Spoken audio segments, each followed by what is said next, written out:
빨리 들어오세요. 늦게 들어오시는 분 칠판에 이름 적습니다.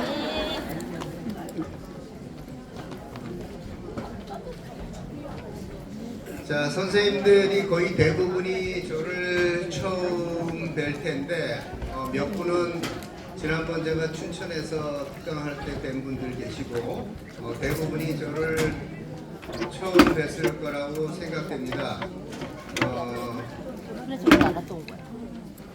저는 고려대학교에서 학사부터 박사까지 다 하고 서울 아산병원 재활학과에서 과장을 역임하고 현재 고려대학교 대학원에서 아이들을 가르치고 있습니다. 그래서 임상을 잠시 떠났어요. 환자 보다가 제가 뇌졸중으로 쓰러질 것 같다고. 그래서 잠시 아이들만 가르치면서 지금 다른 일을 병행해서 하고, 그리고 이 제가 분야 그리고 방문간호 하는 간호사들이 많죠. 그래서 그분들을 위한 이제 교육 아카데미를 제가 만들어 갖고 그분들을 전문 재활 교육을 시켜 가서 이제 재활 운동을 많이 하거든요. 요새는 뭘 하더라도 재활자가 안 들어가면 안 돼요.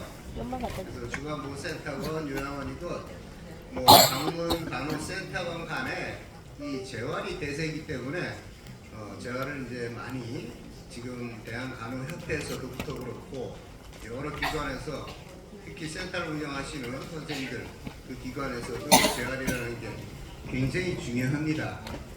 그리고 재활이라는 것을 너무 쉽게 아시는 분들이 많아요. 굉장히 위험한 거예요. 재활은. 저희가 이 치료사들한테 오다를 내릴 때 그냥 뇌졸중 환자다. 그럼 뇌졸중에 관련된 그런 치료에 대한 오다만 내리지 않아요. 선생님들이 환자들을 많이 접해 보셨겠지만 우리 뇌졸중 환자들 같은 경우에 뇌졸중 질환 하나만 가지고 있나요? 아니죠.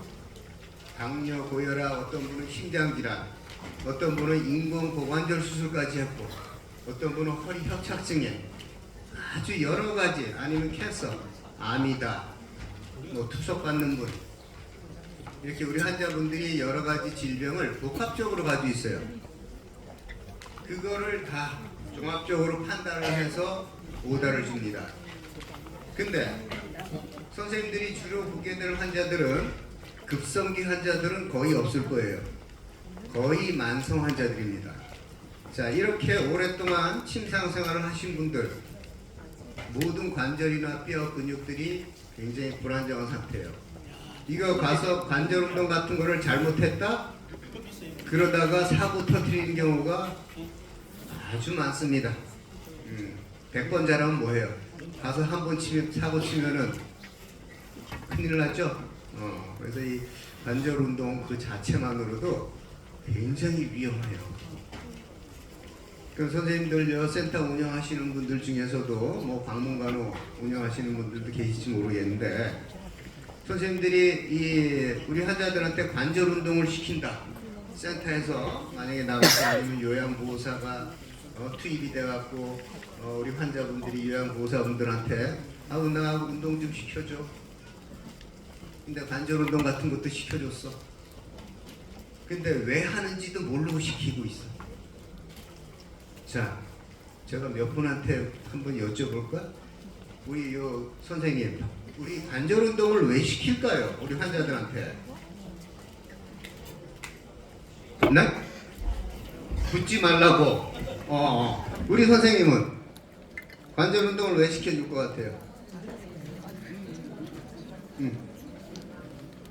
일상생활이 어려우니까 우리 선생님 이쁜 옷을 입으셨네. 관절 운동 왜 시킬 것 같아요? 붙지 말라고. 대부분 대답을 이렇게 합니다. 대부분 거기서 끝나지 않아요. 그거는 일반 국민들 누구나 다 아는 대답이에요. 근데 관절 운동이라는 게 거기서 국한되지 않아요. 물론 궁극적으로다가 관절을 붙지 말라고 하는 게 주 목표지만, 자 보세요. 우리 환자들 와상 상태로 누워 있는 분들 많죠. 물론 이렇게 보행이 가능해서 걸어 다니는 분들도 계시지만, 자 요걸 생각하시면 돼. 병원에서 왜 관절 운동을 기본적으로 해주냐? 하천에 물이 고였다 생각해보세요. 하천에 물이 고이면 어때요? 썩죠. 우리 환자의 혈관도 그렇습니다. 자, 환자들이 움직이질 못해 누워만 있어. 그 혈관 속에 있는 혈액, 얘가 제대로 흐를까요? 안 되죠. 다시 말해서 이 혈액 자체가 끈적끈적해지면서 혈전을 만들어내요. 그럼 그 혈전이 떨어져 나가면 뇌혈관을 막으면 뇌졸중이 됩니다. 심혈관을 막으면 심정지가 올 수 있겠죠. 심근경색으로. 다시 말해서 혈전이 생기는 것을 예방할 수 있는 거예요. 왜? 우리가 순환을 시킨다는 거는 근육이 수축이완을 해야 돼. 자, 제가 팔을 구부렸다 폈다 해. 수축, 이완, 수축, 이완. 이 수축, 이완에 의해서, 근수축, 이완에 의해서 혈관을 펌프질을 해준다. 그래야지 얘가 돌아요. 그게 다시 말해서 심장과 폐를 일을 하게 만드는 거야. 심폐를 일을 하게 해야지 뇌로 가는 혈액 공급이 많아져. 다시 말해서 이게 관절 운동이라는 게 다만 관절을 굳게 하는, 거기서 끝나는 게 아니고 혈전을 막고 심혈관계 일을 많이 하게 하고 더불어 뇌를 또 일을 많이 하게 해요. 그러니까 심혈관 활성화, 뇌 활성화까지 이어지는 거예요. 거기까지 잘 알고 계셔야 돼요. 다만 그냥 관절 운동에 국한되는 게 아닙니다, 이게. 자, 그게 이제 제일 기본인데, 그러면 관절 운동을 이게 함부로 시켜서는 안 돼요. 하는 방향, 그리고 질환별로 또 틀려요, 관절 운동 하는 게. 그거를 모르고선 다만 동영상 보고 따라한다? 큰일 나요. 우리 뇌졸중 100명이 있으면 100명마다 양상이 다 틀려. 그리고 파킨슨 환자, 파킨슨 병만 있는 게 아닙니다. 파킨슨 증후군이라는 게 있어요. 그리고 파킨슨 플러스 증후군이라는 게 또 있어요. 이거마다 또 운동법이 또 틀려. 그리고 척수 손상 환자, 또 협착증, 우리 허리 아픈 분들 많으실 텐데 허리도 진단명마다 운동법이 틀려요.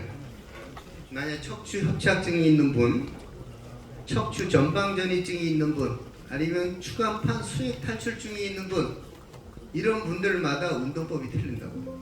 자, 그거를 지금 모르고서 동영상을 보고 따라하네?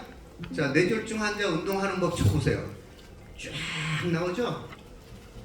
마치 그게 뇌졸중 환자한테 공통적으로 하는 운동이냐 착각을 해요. 그러니까 우리는 너무 이런 정보의 홍수 속에 사는데 그 중에는 잘못된 정보가 참 많아요. 자, 치료사들이 뭐 뇌졸중 환자한테 운동하는 법 동영상 찍어갖고 올렸어. 파킨슨 환자한테 운동하는 법 찍어서 올렸어. 마치 그게 모든 뇌졸중 환자한테 적용하는 똑같은 방법이냐 착각을 한다고. 근데 우리 뇌졸중 환자들도 몸이 뻣뻣한 분이 있고 어떤 분들은 축 늘어지는 오징어 타입이 있어요. 그건 이완형 타입이라 해요. 자, 그럼 그 두 케이스가 또 운동법이 틀려. 이걸 모르고 가서 시키고 있다고. 그러다가 사고 치는 거예요. 선생님들한테 이런 재활 운동이라는 거를 시켜놨을 때 전문가가 아니기 때문에 이걸 모르고 함부로 했다? 이거 지금 아주 위험한 행위를 하고 있는 겁니다. 그러니까 이런 교육이 굉장히 중요한데 이런 좋은 제도는 만들어놨어. 근데 잘 훈련이 된 교육을 받은 분들이 투입이 돼야지 나라의 정책과 맞아 떨어지거든요. 우리 국민들을 좋게 하기 위해서 보건 건강을, 지역사회 보건 건강을 위해서는 하는 건데 가서 엉망으로 하고 있어. 큰일 나겠죠. 네. 자, 그럼 제가 그 하나하나 또 강의를 해드릴 겁니다. 자, 이제 이게 선생님들이 하는 이런 재활이라는 게 재활의학의 한 분야예요. 자, 재활의학이라고 이제 선생님들이 많이 들어보셔서 지금 뭐 재활의학을 모르시는 분이 안 계시니까, 자, 재활의학의 정의를 내리면 이렇게 신체적, 정신적, 사회적, 그리고 직업적으로 사회에서 정상에 가까운 생활을 하기 위해서 최대한 기능을 회복시켜서 생활할 수 있도록 치료하는 의학을 재활의학이라 해요. 자, 재활의 영어로 리해빌리테이션이라 해요. 메디슨 의학이라는 뜻이고, 우리 왜 재활용 한다 그러죠? 리사이클링 한다 그러죠? 이 앞에 리자가 들어가면은 다시 재생한다는 뜻이거든요. 그럼 여기서 리해빌리테이션에서 리자라는 말을 빼봐요. 그럼 해빌리테이션이 돼. 훈련이란 뜻이야 이게. 자, 훈련이라는 말이 뭔 말이냐? 갓난아기가 태어났어. 엄마 뱃속에서 얘가 할 수 있는 게 있나요? 아무것도 없죠. 근데 갓난아이들, 이제 어린아이들 성장 발달 과정을 보면은 보통 3개월 시점 되면은 목을 가눠요. 그래서 백일 사진 찍죠. 그 다음에 6개월 정도 되면 이제 뒤집기 시작해. 뒤집어서 길나래. 9개월 정도 되면 잡고서 돌 정도 돼서 이제 걷기 시작한다고. 이게 정상적인 아이들의 발달 과정이에요. 근데 아이가 한두 달 늦는다고 얘 장애 있어 이렇게 얘기하나요? 아니죠. 아이가 한두 달 빠를 수도 있고 한두 달 늦을 수도 있어요.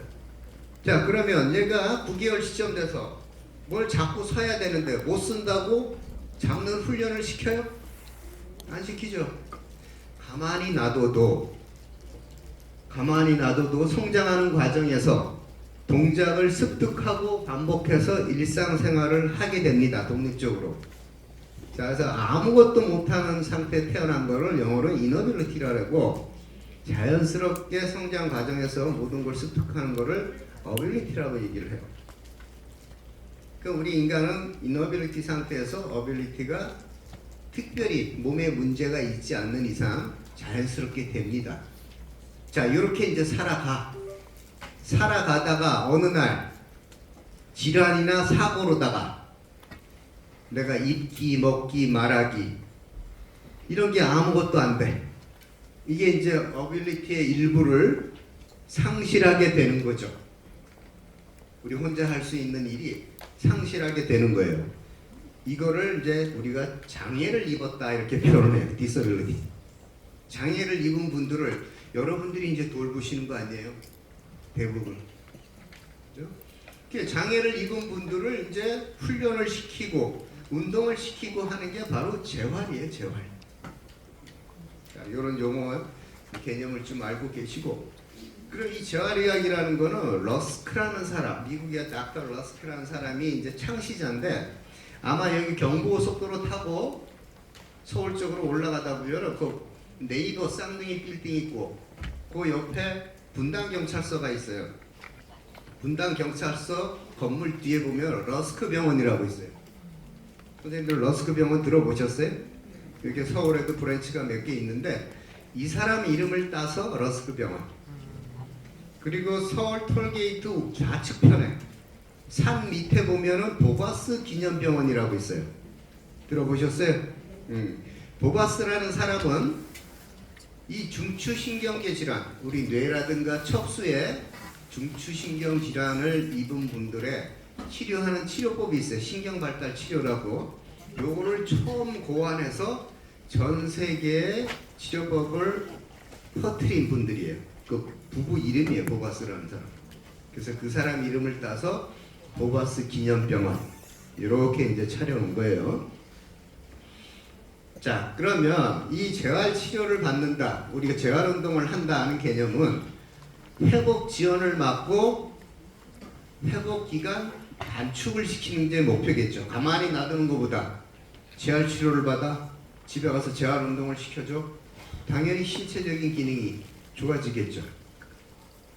그러면 재활 치료, 재활 운동을 언제부터 하냐? 병원에 환자가 뇌졸중으로 쓰러져서 왔어요. 의식도 없이 응급실 통해서 왔어. 그럼 이제 ICU, 중환자실로 옮긴다고. 그럼 언제부터 그럼 재활 치료를 들어가냐? 바로 당일날 원칙 들어가요. 근데 당일날은 할 수가 없어요. 왜? 검사하랴, 입원 수속 밟으랴 어떻게 하겠어요? 그 다음 날부터 바로 재활 치료팀이 투입이 됩니다. 중환자실에. 왜? 그 뇌졸중 온 시점부터 이제 몸의 변화가 오기 시작해요. 관절도 굽고 여러 가지 내과적인 합병증부터, 그리고 뇌졸중이라는 게 또 재발될 수 있어요. 그 환자가 뇌졸중으로 병원에 응급실 통해서 들어왔다? 이분 다 살릴까요? 들어와서도 죽어요. 응급실 와서도 죽을 수 있고, 중환자실 올라가서도 죽을 수 있고, 일반 병실 옮겨서도 죽을 수 있어요. 그래서 이렇게 뇌라든가 척수 같은 중추신경계 질환 환자들은 2주 동안은 굉장히 불안정한 시기예요. 신경학적으로. 그래서 2주 동안 어떤 이벤트가 발생할지 몰라. 이 기간에 2주 동안에 뇌졸중이 더 확산될 수도 있고 사망할 수도 있고, 그렇기 때문에 2주 동안을 급성기라고 이제 표현을 하고, 이때는 본격적인 재활을 못해요. 그냥 간단한 우리 ABL 일상생활 동작 훈련이라든가 아니면 관절 운동, 그리고 욕창 생기지 말라고 포지션 체인지, 이 체위 변경 이런 거 위주로만 하고, 본격적인 재활은 2주 후부터 들어가요. 그 환자들이 입원을 하면은. 자, 그리고 앞으로 지금 노인 인구가 초고령 사회 아니에요. 점점 1년 2년 갈수록 더 많이 늘겠죠. 그래서 노인 인구의 증가, 그리고 각종 사고로 인해서 장애를 입는 분들이 얼마나 많아요. 그게 뭘 의미하냐? 선생님들이 돌봐야 될 환자가 점점 늘어날 수밖에 없다. 그래서 나라의 정책이 이 복지 쪽으로다가 또 확대가 되면은 이 돌봄, 집에서 돌보는 이 시스템이 더 활성화가 될 거예요. 그래서 지금 우리가 보면은 뭐 일본을 많이 따다가 이렇게 벤치마킹 하기 그러는데, 이렇게 선생님들의 임무가 굉장히 중요해요. 그러면 이 센터를 운영하시는 분들이 모른다? 안 되겠죠. 내가 중국집을 운영하는데 짜장면 만드는 걸 몰라. 그럼 주방장들이 다 알아서 쥐락펴락 하겠죠. 선생님들이 알아야지. 선생님들도 이제 환자 수급자 만나서 계약을 하려면 상담하고 뭐 해야 될 거 아니에요. 그럼 왜 이걸 운동을 시켜야 되고 왜 이렇게 우리가 돌봐야 되는지를 질환별로 알아야 돼. 질환별로.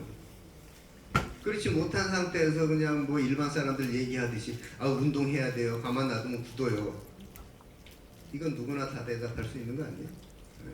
그래서 이 센터를 운영한다면 선생님들은 좀 더 전문가다운 그런 지식이 있어야 됩니다. 자, 재활 이야기의 정의를 어떻게 내렸냐면은 신체적, 정신적, 사회적, 직업적으로 사회 정상에 가까운 생활을 하기 위해 최대한 기능을 회복시켜서 생활할 수 있도록 치료하는 의학을 이제 재활의학이라고 해요. 요건 아까 했죠.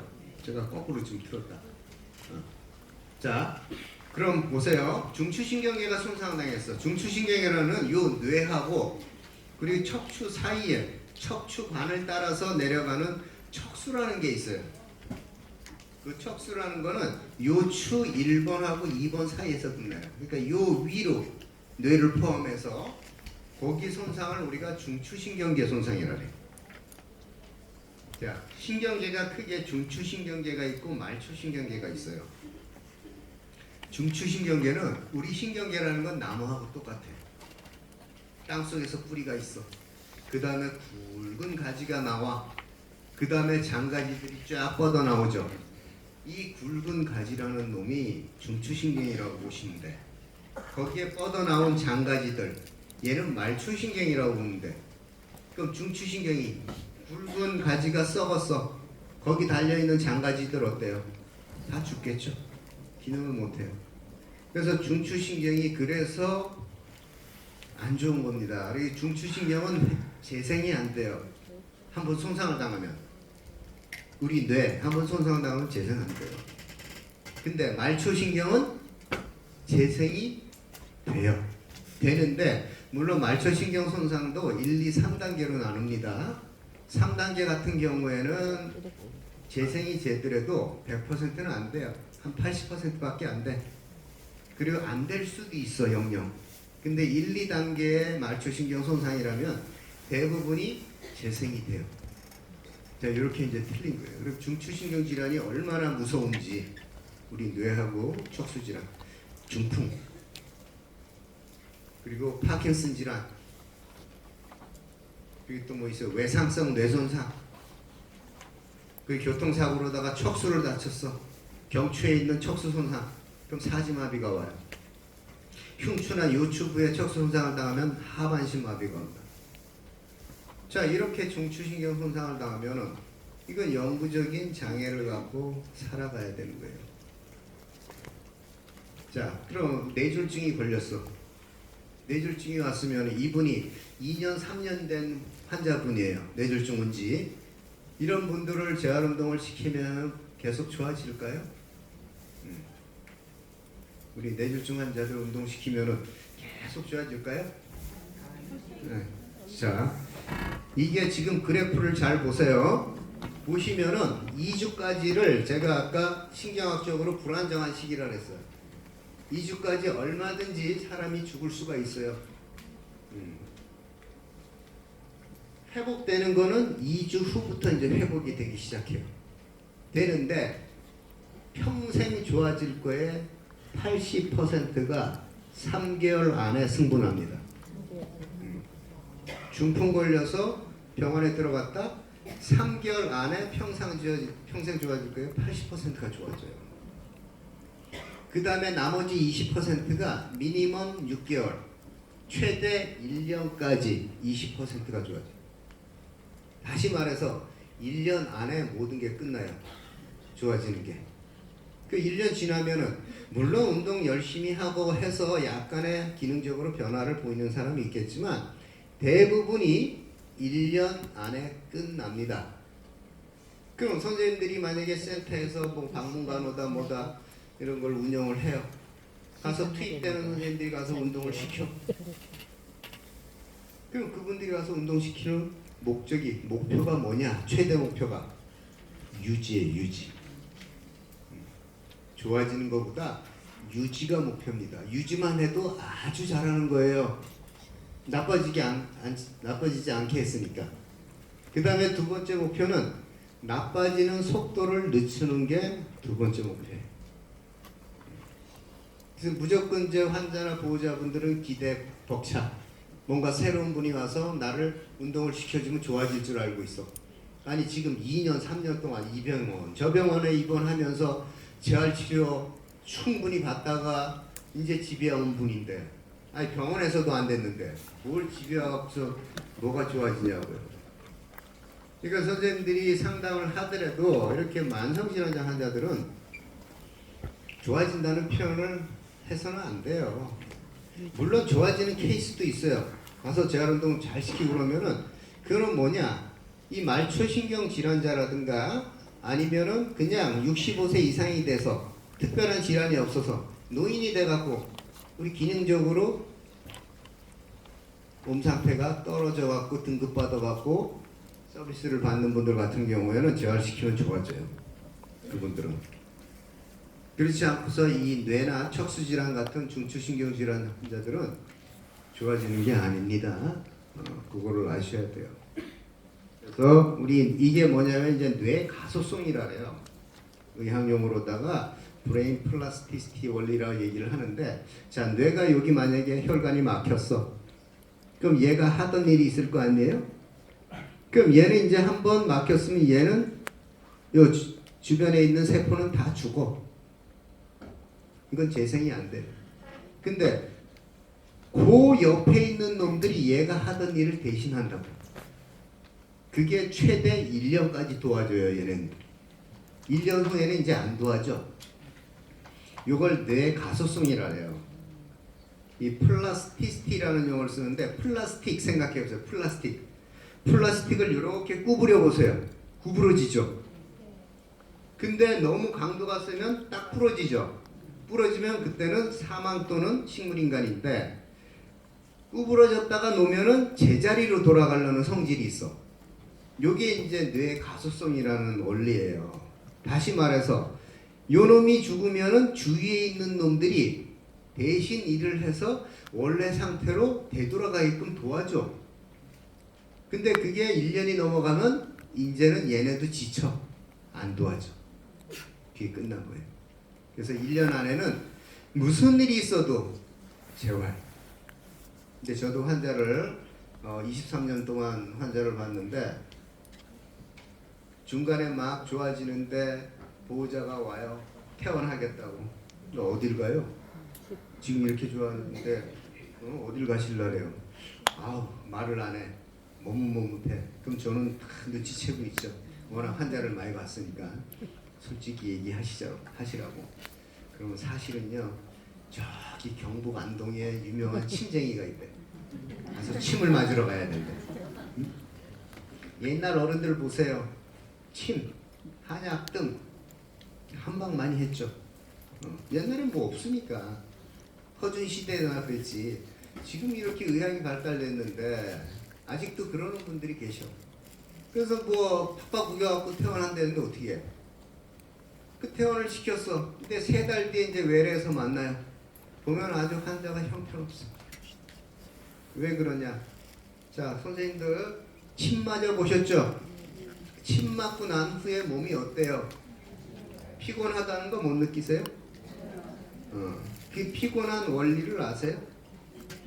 자, 왜 피곤하냐? 이제 침을 맞으면은 뭐 옛날 정통침, 깊숙이 찌르는 것도 있고, 아니면 이런 침관에다 넣어서 톡 치잖아. 그럼 달랑달랑 매달려 있죠. 그런데도 안 빠져. 그죠? 그게 안 빠지는 이유가 뭘까요? 우리 주사 놓을 때 바늘 찔러봐요. 잘 안 빠져요. 찔른 상태에서. 자, 그 바늘이 들어가는 순간 근육은 수축을 했다. 근 수축 때문에 얘가 안 빠지고 있는 거야. 다시 말해서 그 근 수축이 일어나는 시점부터 우리 몸에는 피로 물질인 젖산이라는 게 쌓여요. 그러면 한두 대도 아니고 지금 왼쪽 편마비야. 왼쪽 팔다리에 수십 방을 나눠서 이걸 맞고 난 다음에 이분 몸에는 얼마나 젖산이 쌓이겠어요. 이 쌓인 거를 빨리 우리는 배출하면 되는데 이분들은 빨리 배출을 못해요. 풀지를 못해. 아니 그러면 지금 컨디션이 좋아서 재활운동 할까 말까 하는 환자를 아니 침까지 맞춰놓고선 피곤한 환자들에게 무슨 재활운동을 시키냐고. 이게 원리가 맞지가 않아요. 그래 놓고선 나중에는 3개월 뒤에 와고선 몸 다 이렇게 지금 골든타임을 놓친 거야. 우리가 응급처치에 대한 골든타임, 뇌졸중으로 쓰러지면은 맥시멈 6시간 안에는 와서 어떤 인터벤션, 중재를 하라라고 의학적으로 얘기를 하는데 1분 1초가 급해요. 뇌졸중 같은 경우에는 심장마비처럼. 그게 응급처치에 대한 골든타임이고 치료에 대한 골든타임이 있다고. 그게 바로 1년이라고. 1년 동안은 무슨 일이 있어도 재활만 해야 돼요. 그 다음에 진짜 한약을 먹고 싶다? 뭐 침 맞고 싶다 그러면은 저는 그래요. 1년 뒤에 실컷 해보시라고. 근데 1년만큼만 좀 참으시라고. 그 골든타임 놓치면은 아무것도 안 됩니다. 그러니까 선생님들도 아마 살아가시면서 그 환자들만이 아니고 내 주변, 뭐 지인, 뭐 이런 분들 이제 이런 뇌졸중 오는 경우가 있을 거예요. 반드시. 그럴 경우에 잘 얘기를 해주세요. 절대 1년 동안 딴짓하지 말라고. 자, 그러면 우리 환자들이 재활을 성공을 하려면은 일단 3박자가 맞아야 돼. 가서 재활 운동을 시켜. 그 환자가 뭐래도 기능적으로 변화가 있고 좋아지려면은 3박자가 맞아야 된다. 첫째, 제일 중요한 거예요. 환자가 하려는 의지가 있어야 돼. 환자가 안 하려면 그건 어떻게 할 도리가 없어요. 두 번째, 보호자의 서포트예요. 보호자가 아무런 서포트가 안 해. 뭐 좀 이렇게 좀 준비해달라, 이렇게 좀 바꿔달라 하는데 전혀 협조가 안 돼. 두 번째가 보호자의 서포트고, 세 번째가 이제 들어가서 재활운동을 시키는 선생님들의 실력이에요. 얼마나 지식이 많이 있냐. 그게 이제 굉장히 중요해요. 거기다가 하나를 더 추가한다면은 환자의 잠재력이에요. 다시 말해서 지금 잠재력, 뇌졸중 같은 경우가 1년이라는 기간을 제가 얘기를 했어요. 만약에 선생님들한테 환자가 수급자가 6개월밖에 안 된 환자가 계약을 했어. 이런 분들은 무조건 잡아야 돼. 왜? 앞으로 좋아질 기회가 6개월이라는 게 남았어요. 이런 분들을 가서 시키면은 뭔가 변화가 있다고. 근데 3년, 4년 된 분들 변화 오기 힘들어요. 그래서 이게 환자의 잠재력이에요. 아직까지 잠재력이 남아있죠, 기간이. 이 4박자만 맞으면은 환자는 틀림없이 좋아져요. 뭔가 변화가 와. 근데 잠재력이 없더라도 이 3박자, 환자가 하려는 의지, 보호자의 서포트, 선생님들의 실력 많이 알아야죠. 요 3박자만 맞아도 환자가 뭔가 기능적으로 변화가 옵니다. 만약에 1분에 30m를 가. 근데 선생님들이 재활운동을 시켰는데 한 2달 뒤에 보니까 1분에 50m를 가네? 좋아졌잖아요. 기능적으로. 우리 중풍 환자들 보세요. 중풍 환자들 보면은 패턴이 다 비슷해요. 걷는 거림 모양이. 선생님들 중풍 환자 다 보셨죠? 상지는 요래, 하지는 뻗쳐.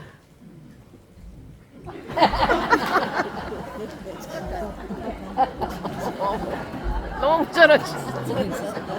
와. 어떤 분은 또 요래.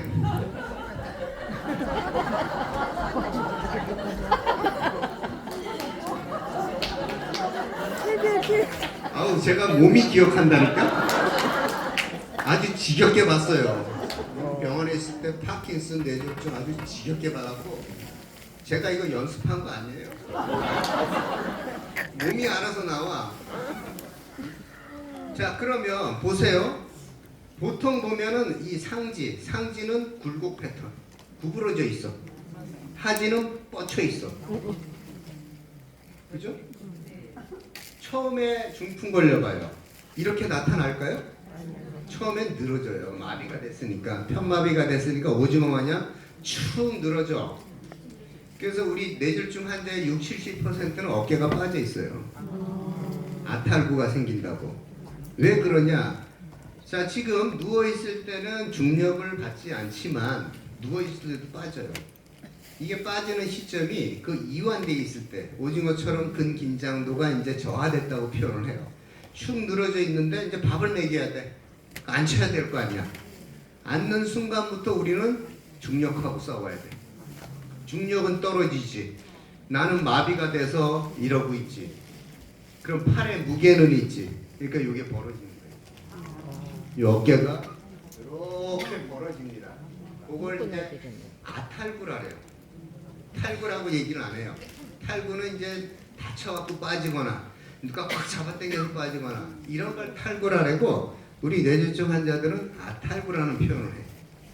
다른 말로는 부분 탈구 또는 불완전 탈구라고 표현을 합니다. 그래서 뇌졸중 환자의 60-70%는 아탈구가 생겨요. 자, 이런 분들이 그러면 대부분 보면은 이제 이렇게 우리 만성 환자들 보면 다 뻣뻣해. 이게 언제부터 뻣뻣해질까요? 이게 일주일 뒤부터?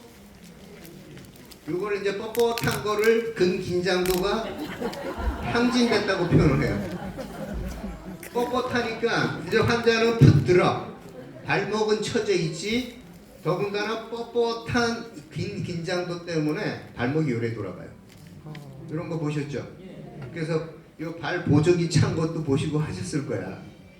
그래서 이렇게 되는 거예요, 이렇게.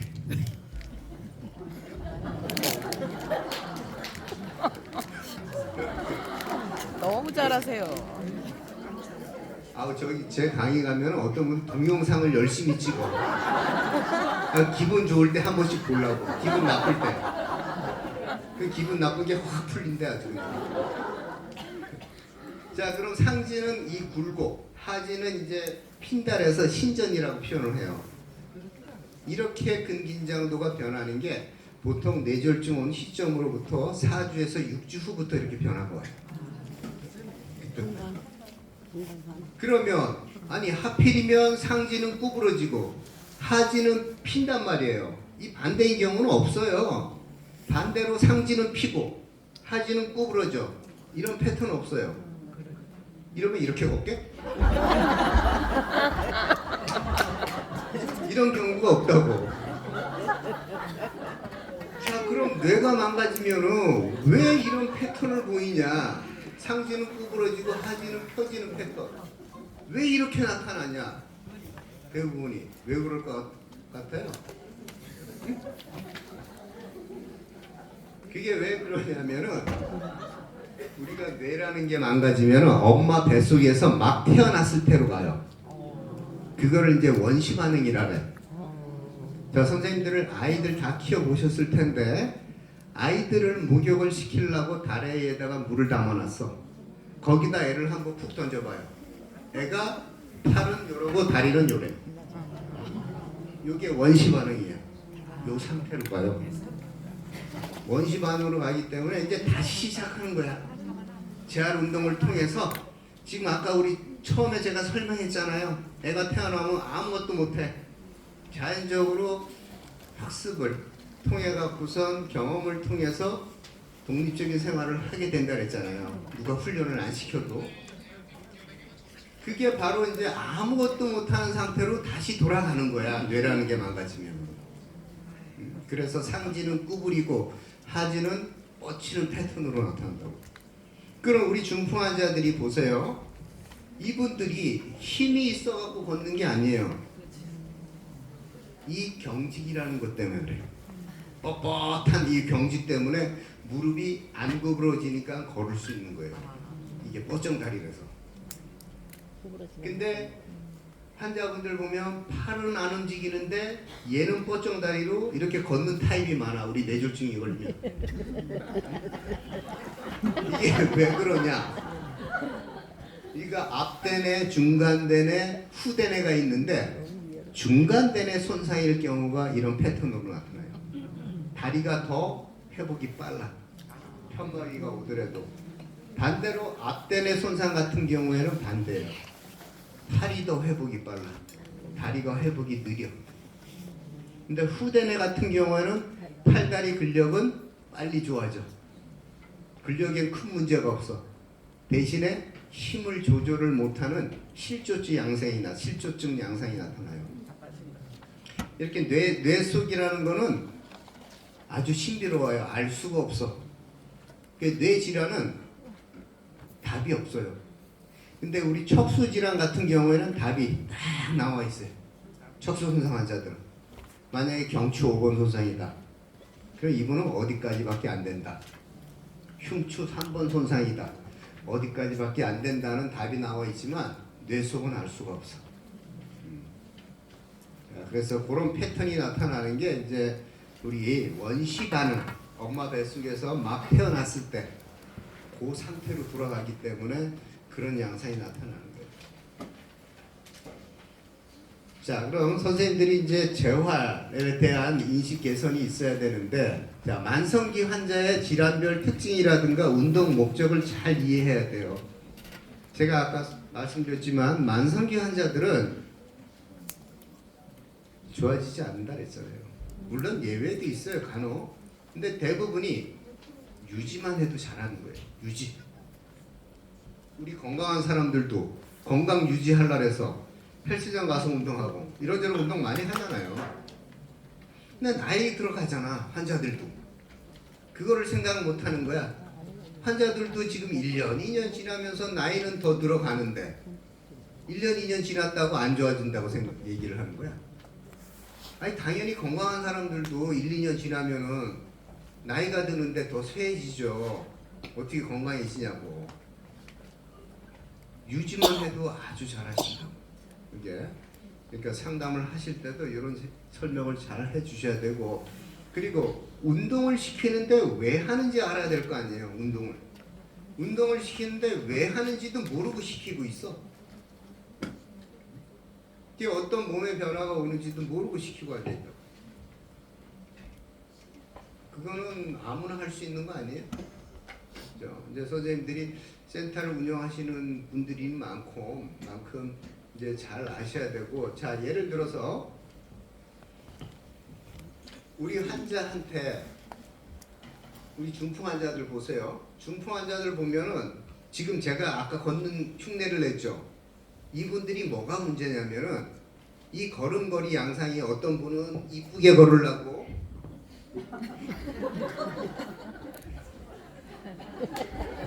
이렇게 걷는 분 있고 어떤 분은 아주 정신 사나워요.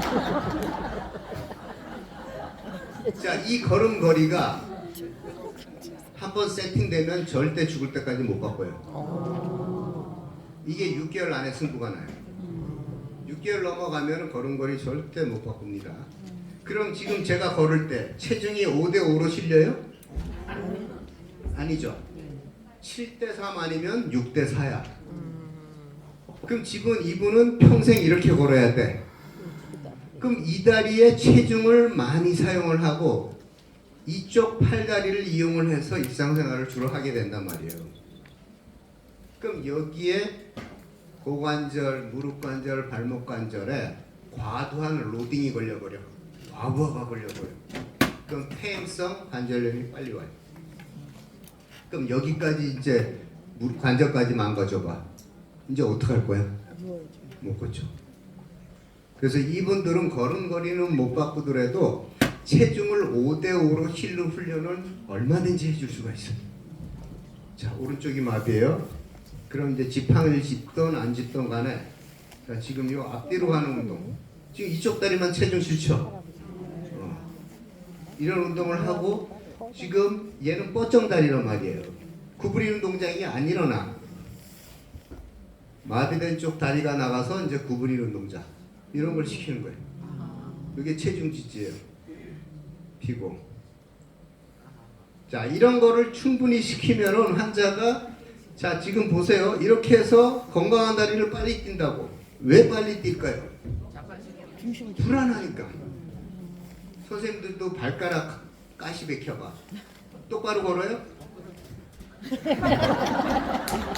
아프니까 이렇게 걷잖아. 체중을 실을 수가 없다고. 환자분은 마비가 됐어. 근력이 힘이 없어. 이런 분들이 어떻게 충분히 체중을 싣고 똑같이 넘어가냐고. 그러다가 넘어져 다치지. 그러니까 내가 넘어지기 전에 빨리 뛰는 거야. 빨리. 대부분이 보면은 걸을 때 이렇게 원을 그리면서 걸어요. 중풍 환자들이. 요걸 이제 휘돌림 보행, 영어로는 이제 서컨덕션이라고 하는데 왜 그래 걷냐? 우리 인간은 알아서 누가 알려주지 않아도 내 몸을 보호를 한다고. 그걸 이제 보상작용이라고 표현을 해요. 자, 이렇게 푹 들어 발목은 처져 있지 또 돌아가 있지. 또 무릎은 고관절은 하나도 안 구부러지지 하니까 똑바로 걸을 수 있겠어요? 끌리잖아. 끌리니까 안 끌리려고 돌리는 거예요. 이렇게. 누가 가르쳐준 게 아니야. 안 끌리려고 돌리는 거야. 그걸 우리가 보상작용이라 해. 자, 할머니들 시골에 보세요.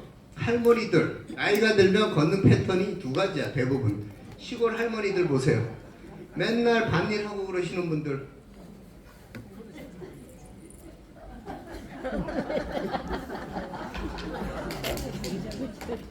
이렇게 걷는 분이 있고 어떤 분은 자 이렇게 걷는 분은 그래도 내가 앞으로 안 넘어지는 분이야. 앞으로 안 넘어지고 중심을 잡고 걸을 수 있는 분들이 그나마 이렇게 걷는 거지. 내가 앞으로 넘어질 정도로다가 앞으로 굽었어 허리가. 이런 분들은 요 발 면적을 지지면이라 그래요. 이 지지면 안에 우리 인체를 가두려는 성질이 있어. 우리 인간은 요 안에 중심 이 몸을 넣어야 돼. 그래야지 안정성이 뛰어나거든요.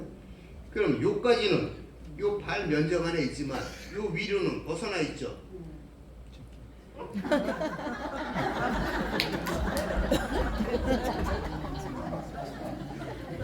그런 거 보셨죠?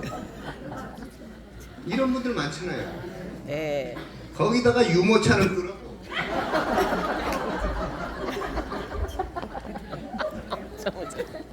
거기다 오다리야 또.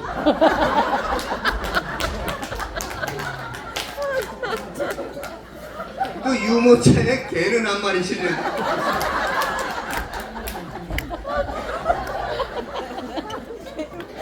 그 개들은 왜 태워갖고 다니는지 모르겠어. 응?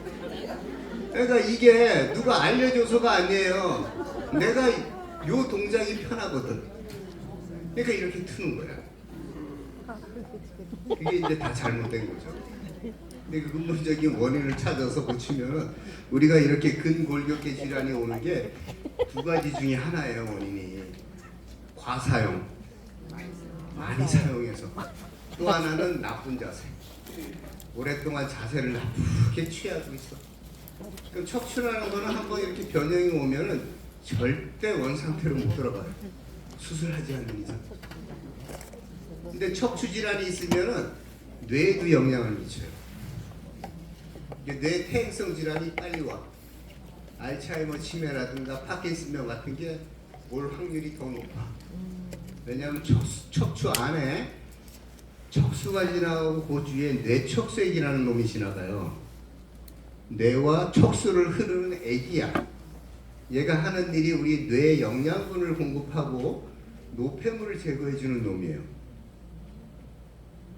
자, 알츠하이머 치매 우리 환자들 많이 늘죠?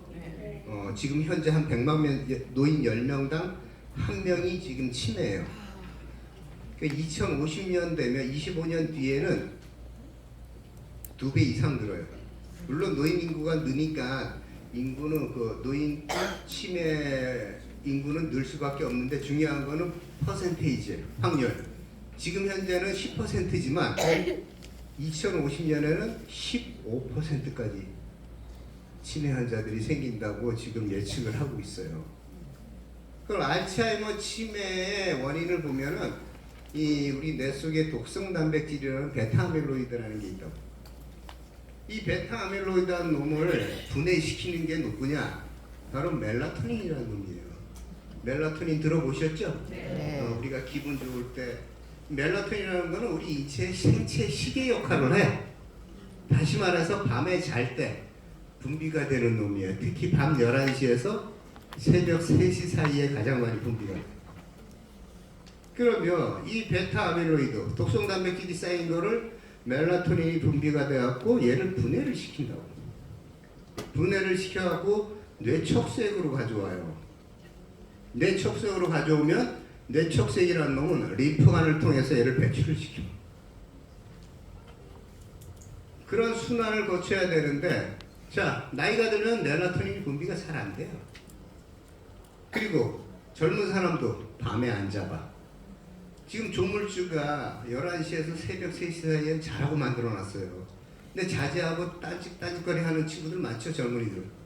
맨날 게임하고 뭐하고 밤새도록 게임하고 아침에 일어나고 이제 디비 자. 그러다가 저녁 때쯤 일어나고 씻고 저녁 먹고 이제 또 시작해, 게임. 이게 이제 문제야.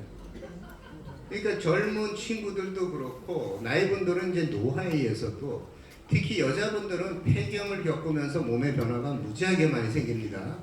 이 여성 호르몬이 분비가 적게 되면서 굉장히 변화가 많이 일어나요. 그때 우리 여성 호르몬이라는 게 혈관을 보호하는 역할도 해요. 다시 말해 뇌혈관도 온몸에 있는 혈관 보호력이 약해져. 그럼 뇌 동맥류라는 게 생길 수 있어요. 꽈리처럼 불어나오는. 그게 터져버리면 뇌출혈이 되는 거예요. 그래서 뇌 동맥류라는 건 이제 뇌 속에 시한폭탄이라고 표현을 해요. 언제 터질지 몰라. 시한폭탄. 언제 터질지 모르죠. 그게 이제 폐경기가 되면서 이런 변화. 그리고 폐경기가 오면서 우리 뼈의 70%는 칼슘이에요. 칼슘이 빠져나가 무지하게. 그래서 골다공증 급격하게 진행이 돼. 그리고 면역세포가 잘 안 만들어져. 면역력이 급격하게 또 떨어져. 그러니까 여자분들이 폐경기를 잘 넘기셔야 돼. 근데 우리 노인분들이 사망하는 원인이 1위가 뭔지 아세요? 낙상이에요. 낙상. 자, 낙상으로 팔 부러진다고 죽나요? 아니요, 안 죽어요. 우리가 넘어지면은 제일 먼저 반응하는 게 어디예요? 손부터 나가잖아, 짚으려고. 요 정도는 괜찮은데 만약에 대퇴부골절이라든가 척추골절, 대퇴부골절로 인공관절 수술을 했어. 그러면 노인, 지병이 없는 노인분들이 20%가 1년 안에 죽어요. 통계상. 그리고 지병이 있는 분이 낙상으로 인공관절 수술했어. 뇌졸중이나 뭐 파킨슨이나 이런 분들. 이런 분들은 1년 안에 3분의 2가 돌아가세요. 통계상. 그래서 낙상이 제일 천적이고 두 번째가 면역력 저하로 인해서 오는 병들. 이걸로 인해서 돌아가십니다. 왜? 나이 들면 면역력 떨어지죠?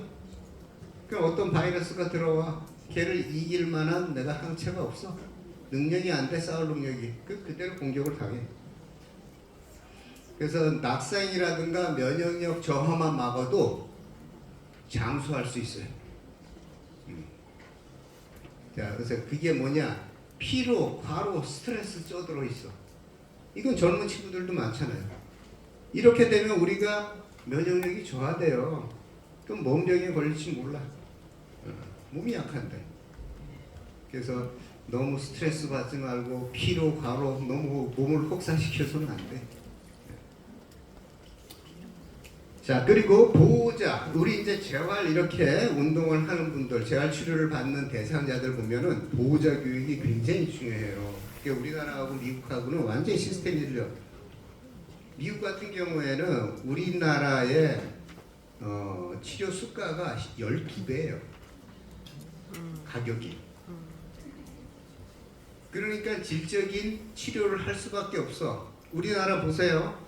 선생님들 뭐 요양병원이나 이런데 재활치료실 이렇게 한번 보신 분들 많이 계실 텐데 이런 공간에 치료용 매트가 한 20개가 깔려 있어. 거기에 치료사 하나 올라가 있고 환자 하나 올라가 있어. 또 옆에 또 보호자가 또 앉아 있네. 그럼 이 공간에 지금 수십 명이 있어. 근데 특히 우리 뇌질환 같은 경우에는 집중력이 굉장히 필요해요.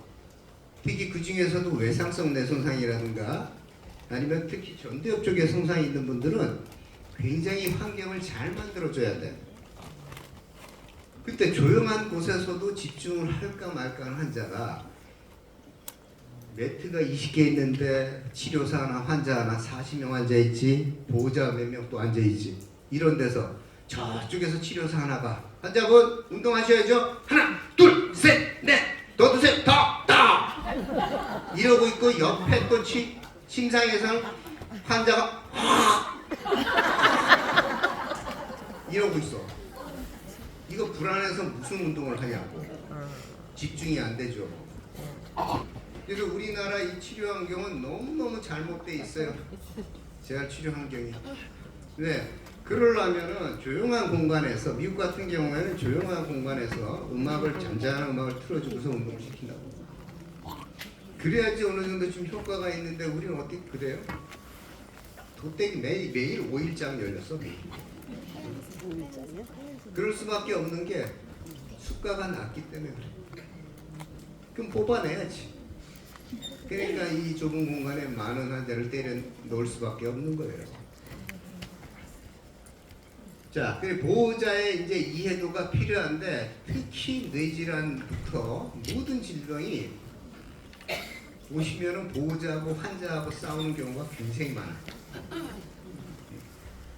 왜? 보호자가 그 질병에 대한 이해, 우리 남편이 겪고 있는 이 뇌졸중, 이 질병을 이해를 못하면 허구한 날 싸운다. 그럼 나중에는 스트레스 받아서 보호자가 먼저 가. 이런 경우 있어요. 하나의 예를 들면은 우리 이제 실어증, 우측 편마비가 오면은 특징적으로 실어증이라는 게 와요. 언어장애. 자, 언어장애라는 게 이 실어증, 언어 능력 상실을 실어증이라고 하는데 이 중에 하나가 브로카 실어증이라는 게 있어요. 브로카 실어증은 이해는 되는데 표현이 안 되는 실어증을 얘기해요. 그럼 보호자가 얘기를 해. 여보, 내 지갑 어디다 뒀어? 노. 천천히. 한 단어라도 알기 쉽게 천천히 얘기해봐. 노? 이게 젊었을 때도 속색이더만 아주 늙어서도 아주 그러면 노 이런 거 보셨어요? 이게 브로카시루증이라는 거예요. 그 보호자가 이거를 이해를 못하면 환자만 잡는 거야. 아니 지금 한마디라도 알아듣게 텔레비노노노노 이러면 아 텔레비전 그쵸? 이렇게 알아서 짐작을 할 텐데 전혀 못 알아듣는 언어를 써대니까 당연히 보호자가 몰아내지. 구박하잖아요. 그럼 스트레스 받아갖고 보호자가 먼저 쓰러지는 거야. 그러니까 이런 병에 대한 특징 이런 거를 잘 설명을 해줘야 되는데 우리나라 어떻게 병원 퇴원할 때 그렇게까지 설명해줘요? 주치의가? 돈 내고 나가기 바쁘지. 그죠? 그래서 이게 이제 좀 많이 잘못돼 있어요. 그게 이제 다 돈이야, 돈. 맞아요. 돈만 많이 지불해봐. 충분한 설명도 하고 이 환자는 이런 특징이 있으니까 집에 가서 이런 거 이해를 하셔라. 그거 말고도 굉장히 많아요. 지금 하나의 예만 들어드린 거야 제가. 근데 그런 것들을 선생님들이 좀 알고서 그런 양상이 나타난다? 그럼 보호자한테 교육을 하는 거야. 이분은 이래서 이런 양상이 나타나니까 뭐라 하면 안 된다고. 그걸 이해하시라고. 이렇게 설명을 해주면 아, 그 뇌 손상 받은 부위가 그래서 그렇구나. 이렇게 이해를 할 텐데 그렇지 않으면 허구한 날 싸워대잖아. 허구한 날. 또 다른 질환도 굉장히 재밌는 게 많아요. 자 그리고 유지. 나빠지는 속도를 지연시키는 게 주된 목표예요. 제가 아까 그랬죠. 만성질환자를 주로 보시기 때문에 유지가 최대 목표라고. 그리고 나빠지는 속도를 늦추는 거. 이게 두 번째 목표예요. 물론 이렇게 지병이 없이 그냥 다만 노인성 질환으로다가 치료받는 운동하시는 분들은 좋아져요. 선생님들이 가서 잘 해주면은 이분이 지금 못 걷던 분이 화장실도 가고 혼자 밥을 못 먹는 분이 혼자 밥을 먹게 되고 이런 경우도. 그리고 선생님들 이제 센터를 운영하시는 주체가 이런 이론적 지식 이해도가 높아야지 성공적인 방문자 선생님들 방문 이 센터 제가 센터가 성공적으로 안착할 수가 있어요. 네, 선생님들 센터에 일을 하겠다고 들어오시잖아. 그러면 일을 주시는 선생님들이 몰라서 어떻게 이분들한테 어떻게 하라 이렇게 하라 얘기를 하겠어요. 그래서 굉장히 중요해요. 선생님들이 꼭 그러니까 이런 제도를 만들어 놓으면 뭐 하냐고. 선생님들을 교육을 시켜야 돼요. 철저하게 교육된 분들이 운영을 하고 철저하게 교육된 분들이 나가서 방문 간호 서비스를 해야 된다. 방문 서비스를. 근데 제도는 만들어 놓고 교육은 남으려네. 이게 이제 문제야. 저희가 봤을 때도 참 이게 한심한 거예요. 그래서 제가 이런 교육을 제가 만들어서 지금 간호사라든가 뭐 사회복지사 아주 많이 교육을 받으세요. 지금까지 한 전국에 한 1,300명 정도를 제가 교육을 시켜서 정부에서 일하고 계시는데 이분들이 이제 가서 아주 질적인 서비스가 자 제가 절대 마사지 하지 말아래요. 특히 와상 환자 의식이 없이 누워있는 분들 그리고 팔다리가 다 마비돼서 못 움직이는 분들 특히 뇌질환 척수질환 환자들 이렇게 팔다리가 작동 안 하는 분들은 마사지 해서는 안 됩니다. 선생님들은 아마 마사지 좀 해줘 직원들한테 아니면 선생님들도 가서 마사지 하신 분들 계실 거예요. 그러니까 제가 아까 서두에 얘기했어요. 고인물들이라고 안 움직여. 움직이지 않으면 혈액이 어떻게 된다 그랬어요. 혈전이 쌓인다 그랬잖아요. 혈전. 자 혈전이 어디일지 몰라 어디 있을지 몰라요. 우리 몸에 이 혈관이 이렇게 많은데 그럼 거기를 꽉꽉 주물러 대고 있다고. 우리 마사지법에는 여러 가지가 있죠. 주물르는 거, 문지르는 거, 때리는 거, 뭐 비비는 거 여러 가지가 있겠지만 혈전을 제일 많이 떨어뜨리는 게 꽉꽉 주물르는 거예요. 이걸로 인해서 떨어져 나가봐. 얘가 돌다가 뇌혈관 막으면 또 중풍되는 거예요. 그게 중풍이라는 게 한 번 왔다 해서 안 오나요? 중풍이 한 번 온 사람들은 한 번도 안 온 사람에 비해서 재발될 가능성이 훨씬 높아요. 그런 환자를 꽉꽉 주물러. 그래서 살살 주물른다고 뭐 간에 기별 가요? 아이 좀 꽉꽉 주물러 봐 이러지. 꽉꽉 주물러 대고 있어. 그렇게 해서는 안 돼, 절대. 그리고 당뇨가 심해. 당뇨 환자들은 여러 가지 이제 합병증이 오는데 특히 말초신경병증이라는 합병증이 많이 와요. 자, 그런 분들 손발 차고 저리고 그리고 발은 화끈화끈하다래. 만져보면 사실 찬데. 이게 이제 뭐냐, 자율신경계가 둔해져서 그렇다고. 둔해지면서 자율신경계 손상까지 오면은 이분들은 체온 조절, 땀 분비 조절, 혈압 조절 이게 잘 안 돼요. 이런 분들을 조격을 하고 있나? 아마 조격하는 거 많이 보셨을 거예요. 이렇게 당뇨 심한 분들 조격하는 거 아니에요. 이분들은 감각이 떨어져 있어요. 거기다 우리 조격을 하면은 미지근 물 안 해요? 뜨거운 물에 하지? 우리 정상인도 거기 2, 30분 담그고 빼봐. 아주 시뻘게 갖고 그러고 있지. 우리 환자들이 그러고 있다고. 그럼 그 안에서 이거요, 이거. 저온 화상을 입는다고. 그건 치명적이에요. 이분들은 면역력이 떨어져 있기 때문에 어떤 바이러스가 들어와서 감염이 됐다. 이건 치명적이에요. 그걸로 급성 폐혈증이 올 수도 있고. 근데 그걸 하고 있어. 그러니까 굉장히 위험한 짓을 굉장히 많이 하고 있어요. 제가 이렇게 보면은. 그래서 선생님들은 이제 오늘 들으셨으니까 제발 좀 그런 거는 못하게 하세요.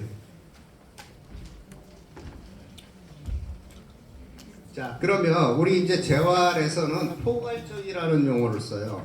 이 포괄적이라는 말에는 뭐 약물 치료가 있을 테고 아니면 인지 지각이 떨어져 있어. 그러니까 인지 지각 치료라는 게 있고 운동 치료, 열정기 치료, 그리고 작업 치료. 작업 치료는 이제 작업 치료사들이 주로 ADL, 일상생활 동작 훈련이라든가 아니면 연화 운동, 연화 치료라든가 인지 지각 치료, 그리고 팔, 상지 치료. 요게 이제 작업 치료사가 주로 해요. 물론 물리 치료사들은 주로 하지 쪽, 서고 걷는 기능에 이제 초점을 맞추고, 그리고 언어장애 있는 분들은 이제 언어 치료사가 투입이 되는 거고. 이렇게 해서 여러 분야의 이제 전문가들이 힘을 잃어갖고 환자 하나를 이제 치료하게 되는 거예요. 그래서 포괄적이라는 용어를 쓰는 거예요. 자, 선생님들도 우울한 날이 있으실 거예요. 자, 우리가 우울하다는 말은 일시적으로 기분만 저하된 상태를 말하지 않죠. 생각의 내용, 사고 과정, 관심, 행동, 수면 동기, 의욕, 신체적 활동 등 전반적인 정신 기능이 저하된 상태. 일시적인 기분만 저하된 게 아니에요. 친구가 왔어. 쌍수를 하고 왔어. 아우, 너는 어떻게 그따구로 했냐? 너 이거 짝퉁으로 했지. 야매루로 했지. 그럼 친구가 우울증 빠져요? 아니죠. 기분만 이렇게 나쁜 거야. 이렇게 일시적으로 기분 저하된 거를 우리가 우울증이라고 표현을 안 해요. 근데 노인이 되면은 다 우울증이 오는 건 아니에요. 근데 우울증 올 가능성이 높아. 왜? 몸이 아프니까. 나이가 들면 이래저래 한두 가지씩 약 다 먹잖아요. 뭐 어떤 분은 심혈관계 질환으로, 어떤 분은 신경계 질환, 내분비계, 어떤 분은 또 암이 걸려서. 이게 몸이 아픈데 뭐가 기분이 좋냐고. 매일 몸이 아파. 선생님들도 몸이 아파봐요. 기분이 좋을 리가 있겠어요? 근데 이렇게 우울할 때 우리가 나가서 좋은 구경하고 맛있는 거 먹고 들어오면 조금 기분이 풀리죠. 네. 그게 이제 바로 뭐냐, 우리 환자들은 운동하라면 해요? 안 해요. 근데 누군가가 제3자가 들어가서 한 번이라도 움직여주는 거야. 못 움직이는 환자를 관절 운동이라도 시켜주고, 못 움직이는 분들을 한 번이라도 걷게 해주고, 이게 바로 신체적 기능을 활성화시키는 거예요. 자, 이제 대부분 요양을 많이 하실 텐데, 요양보호사분들이 들어가서 환자를 운동시키는 경우가 있나요? 간혹 있긴 하겠지만 거의 안 해요. 그죠? 그러면 가서 환자를 몸을 움직여서 신체 활동을 하게 해주면 좀 난데 아무것도 신체 활동을 안 하게 하고 요양보호사가 그 시간에 혼자 일만 하고 나와. 과연 이게 옳은 거냐? 환자 신체 활동을 시켜야죠. 몸을 쓰게 해야지. 그게 도와주는 거죠. 환자는 아무것도 안 하고 보호사가 들어와서 다 하고 나오고. 이게 궁극적으로 환자한테 도움이 돼요. 물론 그렇게 전적으로 24시간 도움이 필요한 분 계시겠지만 그게 바로 신체 활동을 도와주는 게 재활이란 말이에요. 자, 이렇게 우울이라는 거는 이제 정상적인 노화로 초월해되는 결과가 아니라는 거. 여러 가지 질병에 의해서 몸이 불편하니까 또 우울증에 빠질 수밖에 없는데, 자, 우울증을 일으키는 원인이 있어요. 특히 이제 물질이, 대표적인 물질이 세로토닌하고 멜라토닌이라는 겁니다. 세로토닌, 멜라토닌 많이 들어보셨을 거예요. 방송에서 의사가 나와서 멜라토닌에 대해서 막 얘기를 해요. 기가 막히게 옆에 채널에서 멜라토닌 팔고 앉아있어요. 그죠? 전 채널 다 멜라토닌 팔고 있어요. 안과 의사가 나와서 눈에 대해서 얘기하면 죄다 또 뭐예요? 루테인 팔고 앉아있어요.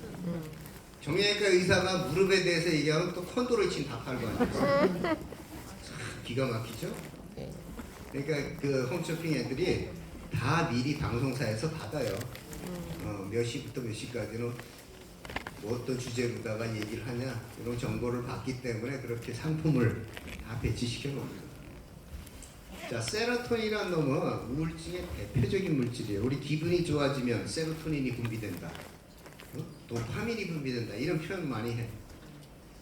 자, 얘는 이제 뇌척색에서 발견되는 물질인데 이게 부족하면 감정이 불안정해져. 근심, 걱정, 충동적 성향이 나타나요. 여성이 남성보다 세로토닌 수치가 높아요. 특히 뭐 때문에? 월경 주기. 월경 주기에 여성 호르몬의 체인지가 오기 때문에 이때 세로토닌 농도가 많이 변화를 줍니다. 불균형을 이뤄요. 그래서 선생님들 자녀분들 중에 따님들 키워보셨겠지만 딸이 멘스할 때 애가 예민해. 예민한 이유가 이것 때문에 그래요. 그때는 애들 건들지 마세요. 냅둬요. 그래서 세로토닌의 이 변화를 주는 이 멜라토닌, 이게 이제 가장 중요한 역할을 하고, 또 멜라토닌이라는 거, 얘는 우리 인체 생체 시계 역할을 한다고. 아까 제가 11시에서 새벽 3시에 제일 많이 분비된다 그랬대요. 요때 자야 돼요. 자라고 만들어놨는데 왜 안 자냐고. 그때 제일 많이 분비가 됩니다. 그리고 자더라도 모든 시야를 다 차단해야 돼요. 조그마한 불빛이라도 있으면 안 좋아요. 왜 보면 요새 케이블 TV 달면 모뎀이라 그래갖고 반짝반짝 조그맣게 불빛 나, 그것까지도 차단하라고 권장을 합니다. 아예 시커멓게 해놓고. 그래야지 멜라토닌이 분비가 더 잘 돼요. 뭐 취침등을 켜고 주무시는 분들 계시죠? 도움 안 돼요. 아예 새까맣게 깜깜하게 해놓고 주무세요. 그리고 수명하고 연관돼 있고 부족할 경우에 이게 불면증이 오는 거고, 식욕, 성욕, 생리 기능에 관여를 해서 무기력증에 빠진다. 이 두 가지가 이제 대표적인 역할을 하지만 우울증에, 자, 도파민하고 노르에피네프린, 이 호르몬도 굉장히 중요한 역할을 해요. 도파민 하면 생각나는 병 있으세요? 파킨슨 병이에요. 파킨슨 병이라고, 얘는 우리 뇌에 대뇌 기제핵이라고 있어요. 뇌 안에 깊숙한 바닥 쪽에 있다 해서 바닥핵이라고 부르는데, 거기에 흑색질 치밀부라는 부위가 있어요. 거기에서 도파민이 생성된다, 분비가 돼. 요거는 흥분성 신경 전달 물질이라고. 기분 좋을 때 흥분되잖아. 그러니까 분비되는 게 이 도파민이에요. 그 도파민이 분비가 결핍돼서 저하돼서 나타나는 병이 바로 파킨슨 병이라고. 그럼 파킨슨 환자들 보세요. 얼굴 표정 기뻐요? 표정이 없잖아. 기쁘거나 슬프거나 얼굴 표정이 없어져요. 파킨슨 병은. 머리끝에서 발끝까지 근육이 다 뻣뻣하게 굳어가는 강직이라는 게 온다고. 얼굴 근육 굳어, 혀 근육도 굳어. 그러니까 이런 분들 언어장애, 연화장애 다 오게 돼 있어요. 모든 질환을 통틀어서 우리 파킨슨 환자들이 낙상 1순위예요. 허구한 날 넘어져. 그리고 해줄 게 너무너무 많은 게 파킨슨병 환자. 우리 재활에서는 가장 해줄 게 많은 분들. 연화운동, 호흡운동, 인지훈련 뭐 다 해줘야 돼 이분들은. 자, 그럼 도파민이라는 놈은 파킨슨병은 절대 못 고쳐요. 이거는 절대 고치는 병이 아닙니다. 진행성이에요. 그러면 왜 못 고치냐? 우리 병이라는 게 못 고치는 병도 예후가 안 좋은 병들이 있어. 특히 암 중에서도 간암, 췌장암 이런 것들은 안 좋아 예후가. 왜 그러냐? 이 파킨슨도 그렇고 이 도파민이라는 놈이 우리 뇌에서 80%까지가 분비가 안 되도록 증상이 없어. 만약에 5%, 10% 분비 안 되면 바로 증상이 나타나면 몸에 빨리 약을 쓰거나 어떤 대처를 할 텐데 80%까지 분비 안 되도록 아무 증상이 없는 거야. 그러니까 늦은 거죠. 우리 췌장 간도 그래요. 80%까지 기능을 못하도록 아무런 증상이 없다니까. 그런 것들이 치료하기가 힘든 거예요. 이게 대표적인 뇌에서는 파킨슨병이 그렇다. 그래서 고치기가 힘든 거예요. 점점 진행한다고. 근데 파킨슨병은 약발만 잘 들으면 굉장히 약에 민감한 병이 파킨슨병이에요. 약발만 잘 듣고 재활치료를 꾸준히 하면은 나빠지는 속도를 많이 낮춰요. 5년 뒤건 10년 뒤건 15년 뒤건 확 나빠지지가 않아. 근데 파킨슨 증후군이라는 게 있어요. 증후군 같은 경우에는 도파민하고 상관이 없어요. 얘는 1차적으로 어떤 뇌 손상, 중풍이라든가 아니면 뇌 감염, 뇌 종양, 뭐 기타 여러 가지 뇌 병변 후에 파킨슨 양상이 나타나는 것을 증후군이라 해요. 이거는 약발 안 들어요. 안 듣고 나빠지는 속도가 굉장히 빨라. 몇 달 전에 걷던 양반이 두세 달도 안 돼서 못 걷게 되고 또 1년도 안 돼서 이제 와상 상태로 가고 이렇게 진행되는 게 파킨슨 증후군이에요. 그럼 증후군하고 병하고는 또 목표가 또 틀려. 파킨슨 병의 최대 목표는 유지.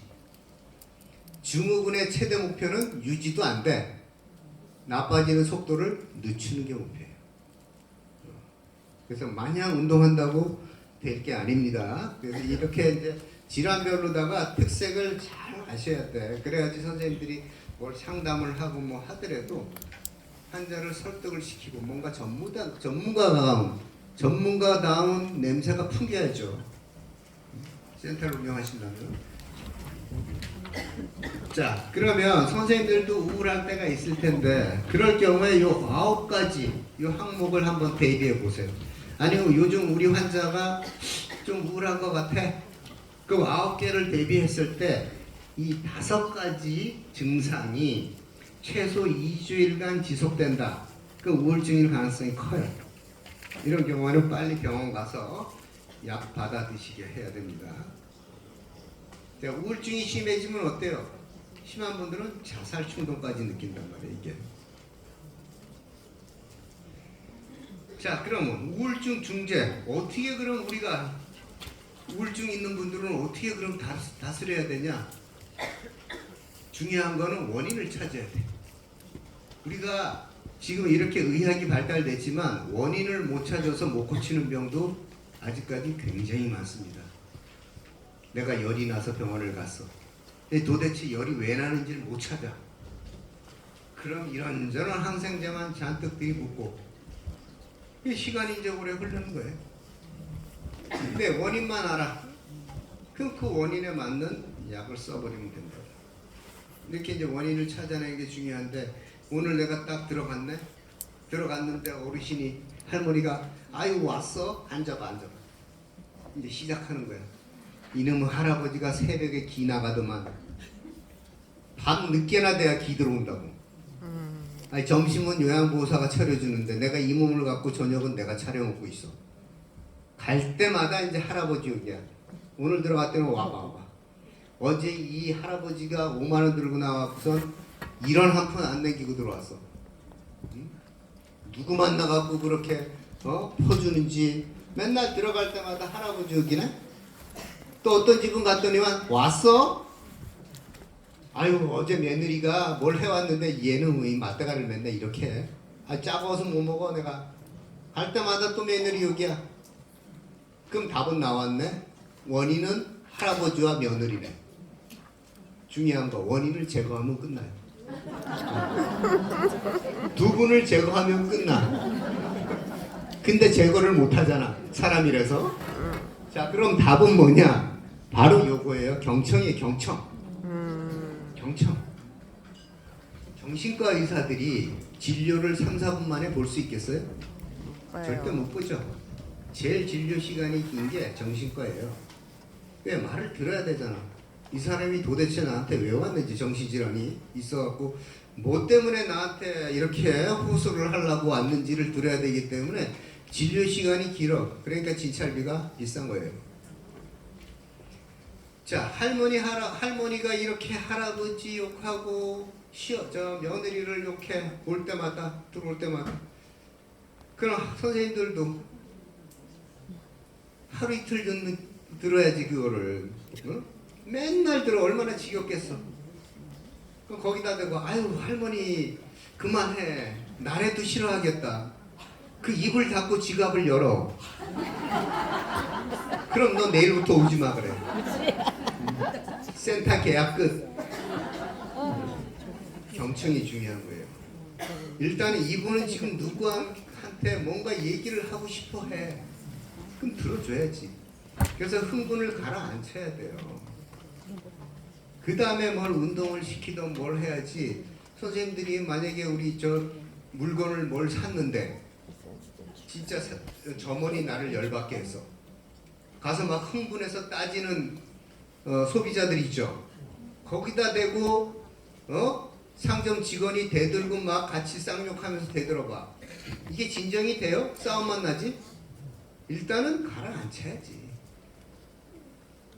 이분이 흥분하는 걸 가라앉힌 다음에 그 다음에 운동을 하든지 뭘 해야지.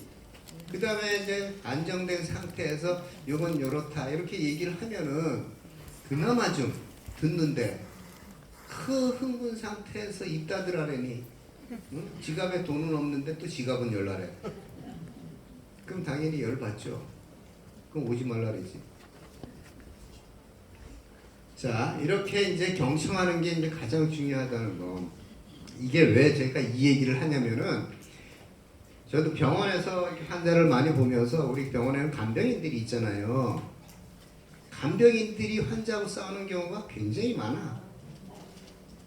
그러면 간병인들도 간병이고 회사에서 뭐 교육을 시키겠는데 자 일단 흥분을 하면은 좀 가라앉히라고 좀 교육을 시켜야 되는데 이분들도 사람인지라 감정이 있잖아요.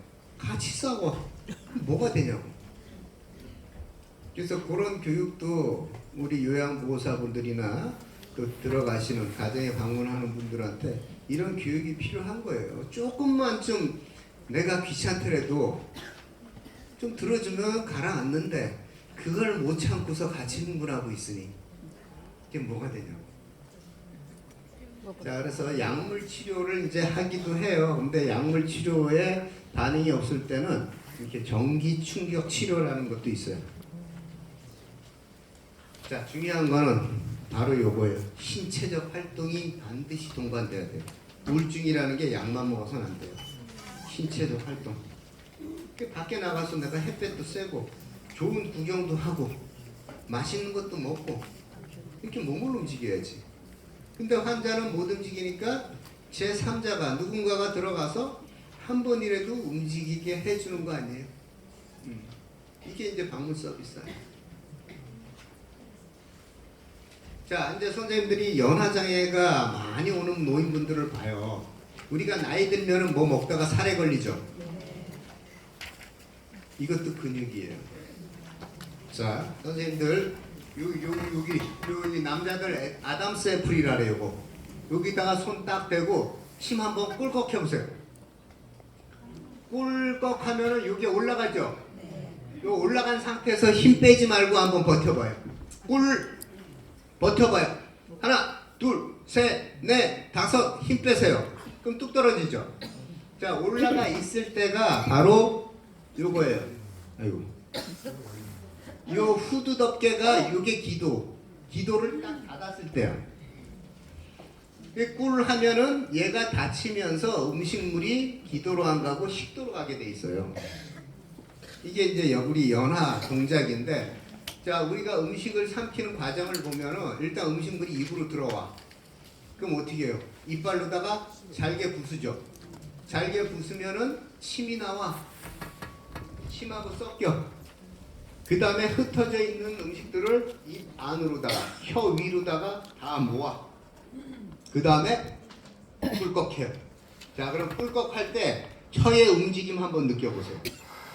꿀꺽할 때 혀가 입천정을 누르고 뒤로 들어가는 느낌 들 겁니다. 자, 혀를 앞으로 이 상태에서 꿀꺽 한번 해보세요. 되나? 안 되죠. 다시 말해서 우리가 못 먹는 이유가 구강 쪽에 문제가 있어서 연화장애가 오는 경우가 있고, 아니면 그 다음 단계 여기 인두라래. 인두에 문제가 있어서 음식물을 못 삼키는 그 연화장애. 두 가지예요, 크게. 그럼 그거를 선생님들은 구분을 못하죠. 그래서 그거를 이제 제가 간호사들이나 뭐 교육 들어온 사람 다 알려드리는데, 지금 보시면은 요것도 근육이란 말이에요. 이게 꿀 했을 때 요게 올라가면은 내리지 않고 잡고 있는 근육이 바로 요거예요. 요게 바로 설골근이라는 근육이에요. 근데 요것도 우리가 나이가 들면 약해져. 어쩔 수 없어요. 그러니까 먹다가 맨날 콜록콜록이야. 근데 액체일수록 사례가 더 잘 걸려요.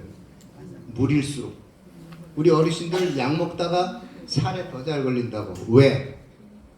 우리 음식물은 덩어리라서 딱딱 한 번에 넘어가지만 물이라는 거는 끊어져요, 중간에? 아니죠. 내려가는 시간이 길어. 그러니까 얘가 올라간 상태에서 버티고 있는 시간이 길어야 된다는 얘기예요. 그럼 요 근육 힘이 좋아야 돼. 그래야지 물이 다 내려가도록 얘가 요거 떨구지 않게 잡고 있는데 그게 안 되는 거야. 그러니까 중간에 열려버리니까 콜록콜록. 지금 한국인 사망 원인 3위가 폐렴이에요. 한 2년 전까지만 해도 뇌졸중, 뇌혈관 질환이 3위였었는데 2년 전부터 역전이 됐어. 3위가 폐렴으로 올라섰어. 4위가 뇌혈관 질환이고. 그래서 폐렴은 우리 노인분들한테 치명적이에요. 그래서 이런 연화 운동도 시켜야 돼요. 요거 강화하는 운동. 여러 가지 방법이 있어요. 그런 운동도 이제 시켜주는 거. 선생님들도 하셔야 돼. 왜 이제 연식이 돼가잖아요.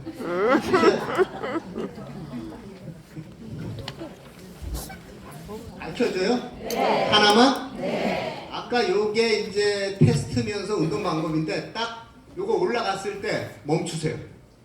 꿀 하고선 요 아담스 애플이 요 올라갔을 때 힘 빼지 말고 멈춰. 하나, 둘, 셋, 넷, 다섯, 여섯, 일곱, 여덟, 아홉, 열 힘 빼세요. 그럼 똑 떨어지죠? 요걸 이제 맨델슨법이라 해요. 이 운동 우리 환자들은 이렇게 10초 동안 못 있어요. 3초만 버텨도 잘하는 거야. 이런 거 시키고 더 좋은 방법이 있어요. 똑바로 누운 상태에서, 제가 지금 똑바로 누웠어요. 누운 상태에서 머리만 들어서 발가락을 보는 거야. 그럼 딱 여기 힘이 들어와. 대신에 어깨가 들려서는 안 돼. 어깨 들리면은 그때부터는 복근 운동이 돼요. 어깨 들리지 말고 머리만 들어서 내 발가락을 보는 거야. 요대로 1분씩 있는 거야. 1분씩 하루에 3분만 3번만 해보세요. 딱 요 근육을 강화시켜요. 선생님들이 아침에 일어나기 전에 침대에서 요거 한 3분씩만 해봐. 그럼 요거 아주 튼튼해지면은 나중에 살에 걸리는 거를 많이 막을 수 있어요. 자, 그래서 음식물이 이렇게 입속으로 들어가면은 이렇게 넘어갑니다. 이렇게 인두를 통과할 때 후두덮개가 기도를 막아요. 막고 식도로 가게끔 이렇게 하는데, 우리 이제 L튜브란에서 콧줄 끼고 있는 분들 많이 보셨을 거예요. 어떤 분들 보면은 병원에서 이제 연화 치료를 하는데 콧줄을 끼고 뭐 죽이라든가 미음 같은 걸 먹는 훈련을 시켰어. 근데 퇴원 기간이 돼서 자, 우리 콧줄은 나중에 외래 와서 뺍시다 해서 보내. 그럼 병원에서도 미음 죽 같은 거 써서 먹였으니까 집에 가서도 써서 먹이겠죠. 근데 살해 현상도 없이 잘 먹거든? 훅 잡아떼는 분들이 있어. 그리고 아니면 또 어디 걸려갖고 실수로 다 빠졌어. 빠졌는데 내가 잘 먹는데 뭘 또 끼러 가. 그래서 안 가는 분들이 있어요. 그런 분들 10중 8구 폐렴 옵니다. 자, 반드시 병원에서는 이 L튜브 꽂은 환자들 요거를 뺄 때는 이 검사를 꼭 하게 돼 있어요. VFSS라는 검사를 해요. 환자를 영상외과 데리고 와갖고 연화 보조제를 타서 먹는 거를 영상을 봐요. 근데 환자나 보호자들이 착각하는 게 내가 살해가 안 걸리거든? 이걸 빼고 음식물을 먹는데도 살해가 안 걸려. 그럼 괜찮겠지 하고 착각을 해. 근데 사실 찍어보면 많은 분들이 음식 찌꺼기가 여기 남아있어. 다 내려가지 않고. 그러면 기도가 열릴 때마다 얘가 조금씩 기도 안으로 들어가 봐요. 이게 쌓이면 이제 흡인성 폐렴이 오는 거예요. 그래서 반드시 검사를 하고 빼는 게 좋습니다. 그런 환자 보면 병원 가서 검사하라 그랬어요. 자, 그럼 급성기 때 이제 선생님들이 급성기 환자는 만날 일이 없어요. 그죠? 대부분 만성기 환자들이지. 이때는 신경학적으로 아까 제가 굉장히 불안정하다 그랬잖아요. 이 시기에 많이 사망하시고 또 뇌졸중이 또 진행할 수도 있고 아니면 중추신경질환이 또 진행할 수 있어요. 그래서 굉장히 불안정한 시기고 관절 구축 예방이라든가 또 합병증이 많이 생겨요. 그리고 자세 변경을 위한 예방, 본격적인 재활 치료를 준비하는 시기고 보호자 교육을 이제 해야 돼. 자, 환자가 이래 변형이 온다. 왜? 중풍 환자들 보세요. 대부분 아까 걸음걸이가 이래. 왜 이래 되냐? 누워있을 때부터 잘못됐어. 환자가 누워있을 때 오른쪽 편마비예요, 환자. 예를 들어서 얘는 이래 있지만 얘는 디비져 있다. 지금 제가 누워있는 상태. 이래 디비전 거 보이세요? 이렇게 많이 누워있어요. 왜? 마비가 됐으니까 얘가 헷가다가 이래 돼 있다. 이게 고관절이 외회전된 상태예요. 이게 걷는 거에 그냥 나타나는 거야, 그대로.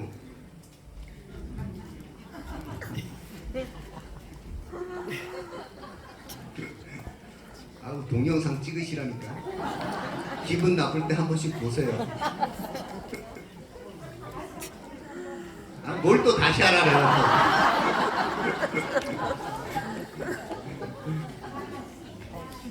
그리고 아유, 또 팬들이 원하는데.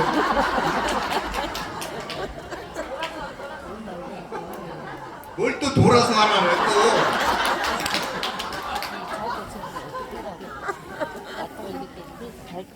환자를 세우거나 걸릴 때는 반드시 보행 벨트를 채워야 돼요. 그렇지 않고 환자들 걸릴 때 보세요. 보통 이렇게 잡죠. 그러면 몸빼 입어봐, 이거 찝히지. 그리고 팔 잡고 이렇게 걸린다고. 절대 보행 연습을 할 때는 환자 신체에다가 몸을 대서는 안 돼요. 그럼 그 환자는 거기 의지하게 돼 있어요. 그럼 이런 벨트를 채워버리면은 손잡이가 다 있단 말이에요. 이런 거는 쿠팡에서 한 2만 원이면 사요. 보행 벨트라고 치면 있어요. 딱 치면 그 손잡이 있으니까 거기만 딱 잡으면 돼. 그럼 굉장히 안정적이거든요. 보호자도 케어하기 편하고 선생님들도 그렇고. 그리고 보호자 교육을 통한 올바른 환자 상태를 이해하는 게 중요하다. 이제 만성기, 이게 이제 선생님들이 대부분 볼 환자들인데 근긴장도 조절하는 게 이제 제일 큰 과제예요. 왜? 처음엔 늘어져 있고 이완, 마비가 되면 그 다음에 뻣뻣하게 오는 경직, 그리고 공동 패턴이라는 거는 뭘 잡으라면 우리는 이렇게 필요한 근육만 써서 하지만 이분들이 마비가 되고 근육이 작동을 안 하니까 온몸을 써서 잡잖아요. 걸을 때도 이분들이 다리 힘보다도 주로 엉덩이 쪽 근육을 써서 걸어요. 자세히 보시면은 처음에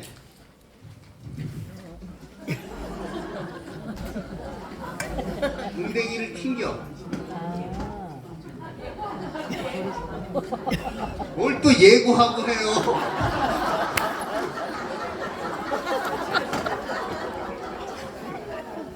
이거를 튕긴다고 골반을 튕겨서 걷는다.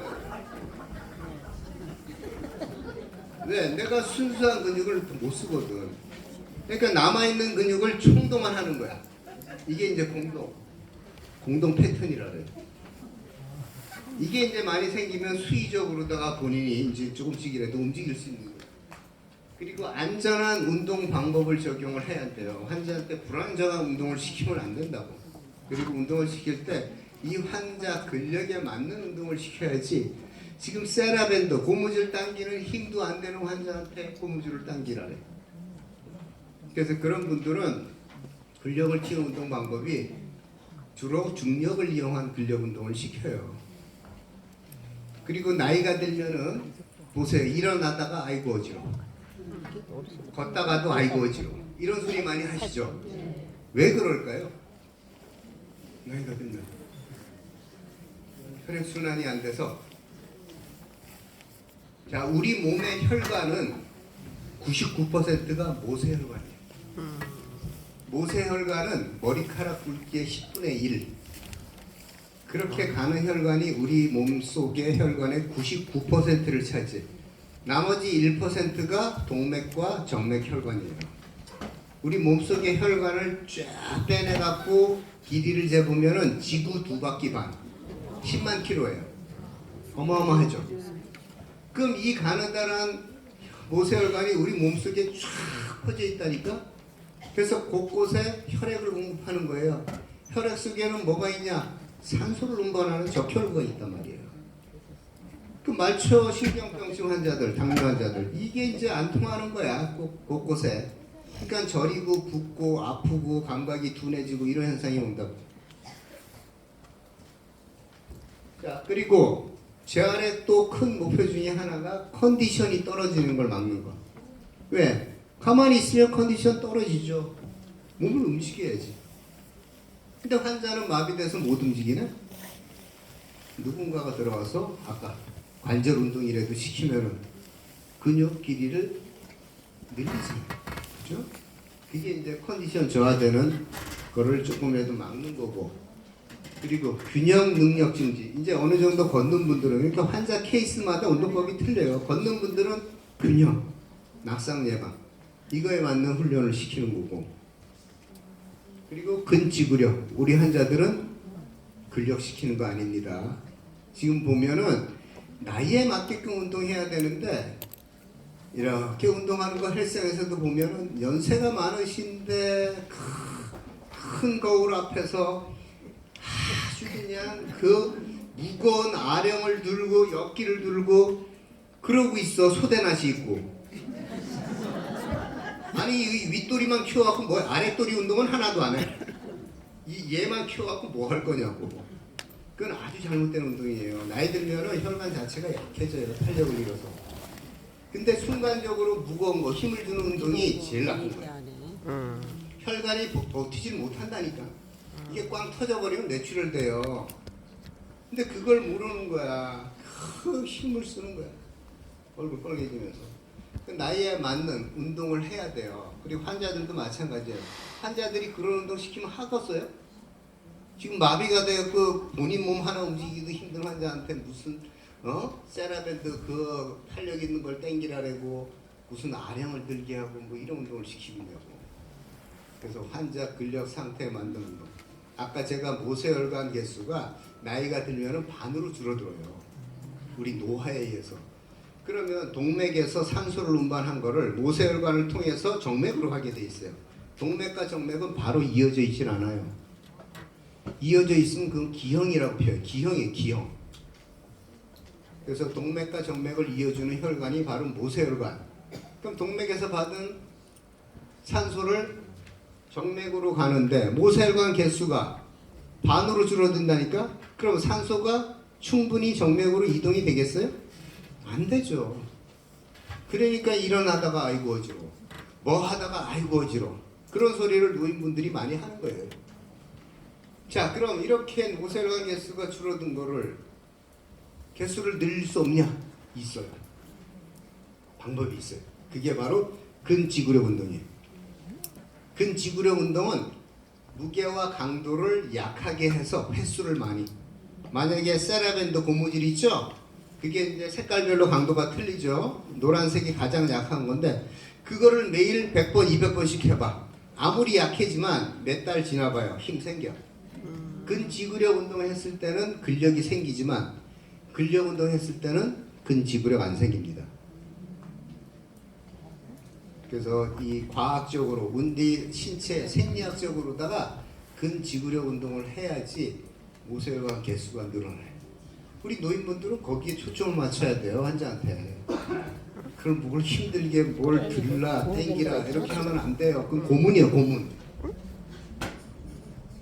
그리고 부분적으로만 사회생활 경험 복귀를 이제 할 수 있게 하는 거고, 이제 이 등척성 운동 방법에는 등척성, 등장성, 동속성이 있는데 등척성이라는 거는 관절은 움직이지 않고 근수축만 일으켜서 하는 거예요. 이거는 수술 다음 날부터 운동을 시켜요. 만약에 인공 고관절 수술을 했어. 그럼 이분 언제부터 운동 시켜야 돼요? 바로 다음 날부터 시켜요. 아니 지금 실밥도 안 풀르고 아파 죽겠는 환자를 무슨 운동을 시키냐? 이게 바로 등척성이에요. 그건 뭐냐? 다리 밑에다가 손을 넣거나 수건을 끼워 넣어. 그걸 누르라. 이렇게 딱 들어가죠. 관절은 움직이지 않고 근육 수축만 일으켜서 하는 운동을 시킨단 말이에요. 이거는 어떤 수술을 했던 간에 바로 다음 날부터 시켜요. 옛날처럼 우리가 다리가 부러지면 3개월간 기부술을 하고 3개월 뒤에 이게 쪼개봐. 어떻게 돼 있어요? 근육 쫙 말라있지 관절은 다 붙어있어. 지금은 그렇게 안 해요. 급성기만 지르면 바로 캐스트한 거 풀르고 보조기를 채워버린다고.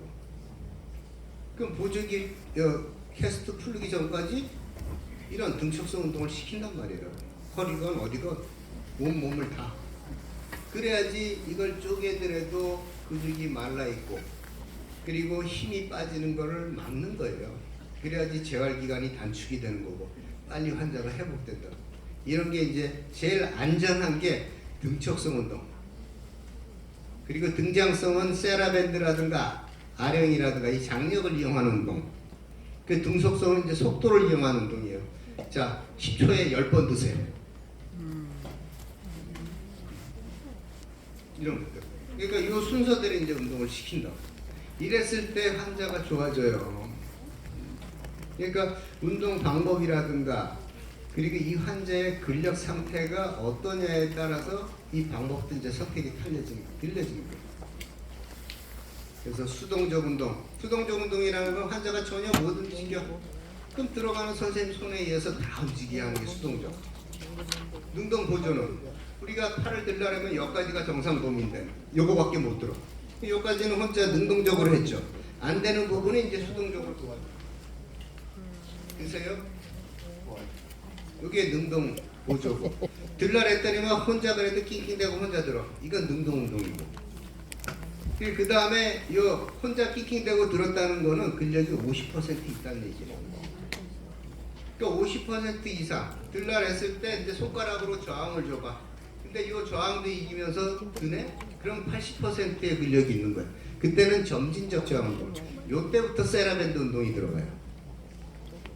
그리고 저항 운동은 100%의 근력을 가지고 있는 환자한테 이렇게 근력 상태에 맞게끔 운동을 시켜야지 환자가 좋아지는 거예요. 근력도 지금 맞지 않는 운동을 시키면은 백날 해봐요. 좋아지나. 오히려 환자가 나빠질 수 있어. 그래서 관절 운동이라는 거는 하루에 2번 하는 거를 이제 원칙으로 해요. 그래서 한 번 만약에 시켜주면 오후에 저런 한 거 이런 거 좀 따라서 하세요. 아니면 보호자 교육도 시켜갖고 하게 하고. 그 통증 범위 없는 내에서. 그러니까 관절 운동이라는 건 절대 통증이 없게끔 부드럽게 하는 게 원칙이에요. 이걸 아프게 한다 절대 안 돼요. 통증이 있으면 우리 환자예요. 통증이 있으면 이분이 운동을 할라 그러겠어요? 안 하죠. 선생님들 오는 시간이 괴로워. 만약에 가서 누가 방문 간호사가 와서 재활 운동을 시키는데 1시만 되면 괴로워. 이제 두근두근이야. 이게 또 오늘 들어와서 나를 얼마나 죽일게요. 즐거워야 되는데 그 시간만 되면 괴로워. 그럼 보호자한테 나 이제 못해. 방문 간호 이거 제가 이거 요양 이거 다 끊을래. 그럼 이제 끊기는 거야. 보호자도 하루 이틀 있지. 아유 오지 마세요. 저 인간 안 한대. 냅둬. 이래버려. 그래서 그렇게 해서 좋을 것 같으면 해야 되지만 절대 그렇게 좋아지지 않아요. 그래서 관절이 만약에 뚫었는데 요거밖에 안 움직여. 더 이상 안 넘어가. 그럼 거기서 스톱해야 돼. 이거를 더 늘려주겠다고 힘주는 순간 딱 부러뜨리든가 인대 끊어놓던가 조직 다 상하게 만들어놔요. 그래서 통증이 없는 범위, 관절 제한이 있는 범위 내에서 멈춰야 된다는 거. 그리고 과하게 관절 운동을 시키면 HOR에서 이렇게 사타구니, 다리 관절 운동 잘못 시키면 여기서 뼈가 이렇게 자라나는 현상. 이소성 골화증도 만들어내요. 그러니까 이거 나와버리면은 무지하게 아파요. 그리고 관절이 안 움직여. 그럼 이거는 수술밖에 없어요. 뼈 제거하는. 이렇게 만들 수 있다니까요. 관절 운동이 제일 기본이면서 제일 중요한 거예요. 함부로 시켜서는 안 돼. 그리고 움직이는 방향이 있어요. 방향이. 함부로 그냥 막 이렇게 하는 게 아니고 방향대로 움직여줘야지 그걸 제대로 한다. 그리고 손상받지 않은 근육과 부분적으로 손상된 근육은 이제 최대한 발달시켜라. 그래서 근력 운동의 원칙은 필요하지 않는 범위 내에서 시켜야 된다.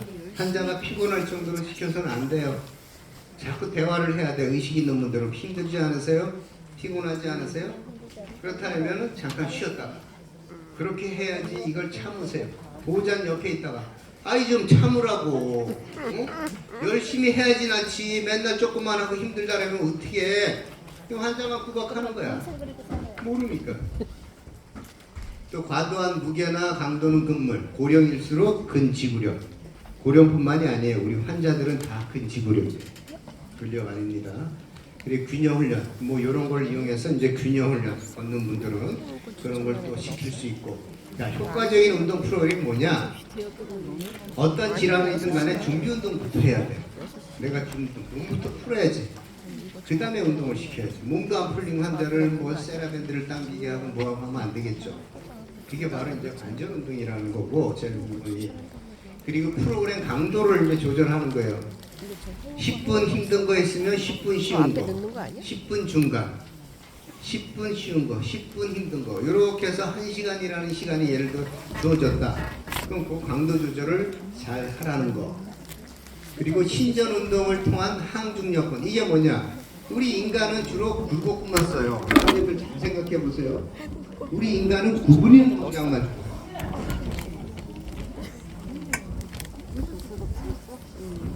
피는 동작은 안 해요. 선생님들이 하루에 하늘을 몇 번이나 보세요. 일부러 하지 않는 이상은 뒤에 있는 근육을 쓸 일이 없어. 그러니까 나이가 들면은 요거는 이제 구부리는 근육, 굴곡근, 뒤로 피는 근육을 신전근이라 그래. 서로 근육의 불균형이 와. 그러니까 나이가 들면은 다 이렇게 변하는 이유가 그거예요. 나이가 들어서 이렇게 하는 분들이 있어요. 다 이거잖아. 왜? 굴곡근만 쓴다고. 그러니까 얘는 강해지면서 뒤에 있는 반대되는 신전근은 점점 약해져. 그래서 우리가 튼튼해지려면 뒤에 있는 근육, 이걸 항중력근이라고 해요. 중력에 대항하는 근육. 얘를 키워야 돼. 뒤에. 그걸 어떻게 키우냐? 러닝머신에서 뒤로 걷게 하세요. 그러면 앞으로 걸을 때와 정반대의 근육만 씁니다. 그거 한번 하루에 20-30분씩 한 3달만 해봐요. 완전히 몸에 변화가 생겨요. 자세가 내가 똑바로져. 자, 그리고 놀이가 가미된 운동. 아무것도 없이 운동을 시켜. 재미없지. 근데 뭔가 소도구 같은 거, 재미있는 도구를 같은 걸 가지고서 운동을 시켜봐. 시간이 금방 간다고. 그래서 환자가 따라하죠. 100번 선생님들 손에 의해서 움직이는 것보다 환자가 스스로 한 번 자기 몸을 써서 움직이는 게 효과가 좋아요. 그러려면 이끌어내야지 스스로 몸을 쓰게끔. 그런 것들이 이제 소도구 같은 게 있으면은 금방 이끌어낼 수 있어요. 그리고 절대 욕심 내면 안 돼요. 욕심은 금물. 욕심 내다가 사고죠. 그리고 제할 이야기, 제가 지금 한 2시간 동안 떠들었지만 지금 잠깐 아주 이 손톱에 떼도 안 되는 그 지식만 전달한 거야 지금. 근데도 선생님들 제 지금 강의를 들으면서 느끼는 바가 아마 많았을 거예요. 내가 잘못 운동을 시켰구나, 아니면 우리 환자들 아우 주물러 댔구나, 가서 족욕이나 그냥 시원하라고 그냥 그러고 있고. 진짜 그게 아닌 질환이 굉장히 많다는 거. 그러니까 질환별로 특성을 모르면은 선생님들 손에 의해서 환자가 좋아질 수 있고 나빠질 수 있다는 것만 명심하세요. 이왕 하는 거 좋아지게 해야 될 거 아니에요. 만약에 선생님도 우리 가족을 아무것도 모르는 분이 와서 그렇게 운동을 시키고 케어를 해. 선생님들 같으면은 가만히 있겠어요? 당연히 보내지. 그거를 꼭 아셔야 돼. 이게 아는 만큼 보인다는 말이 있죠. 내가 알아야지 적을 눕힐 수가 있어. 적하고 싸워서 이기는 방법은 내가 많이 알아야 돼. 그러니까 환자를 설득시키고 우리 센터에 계약을 하게끔 한다? 많이 알아야 돼. 그래야지 선생님들을 믿고 신뢰를 하고 계약을 할 거 아니에요. 자, 여기까지 끝내겠습니다.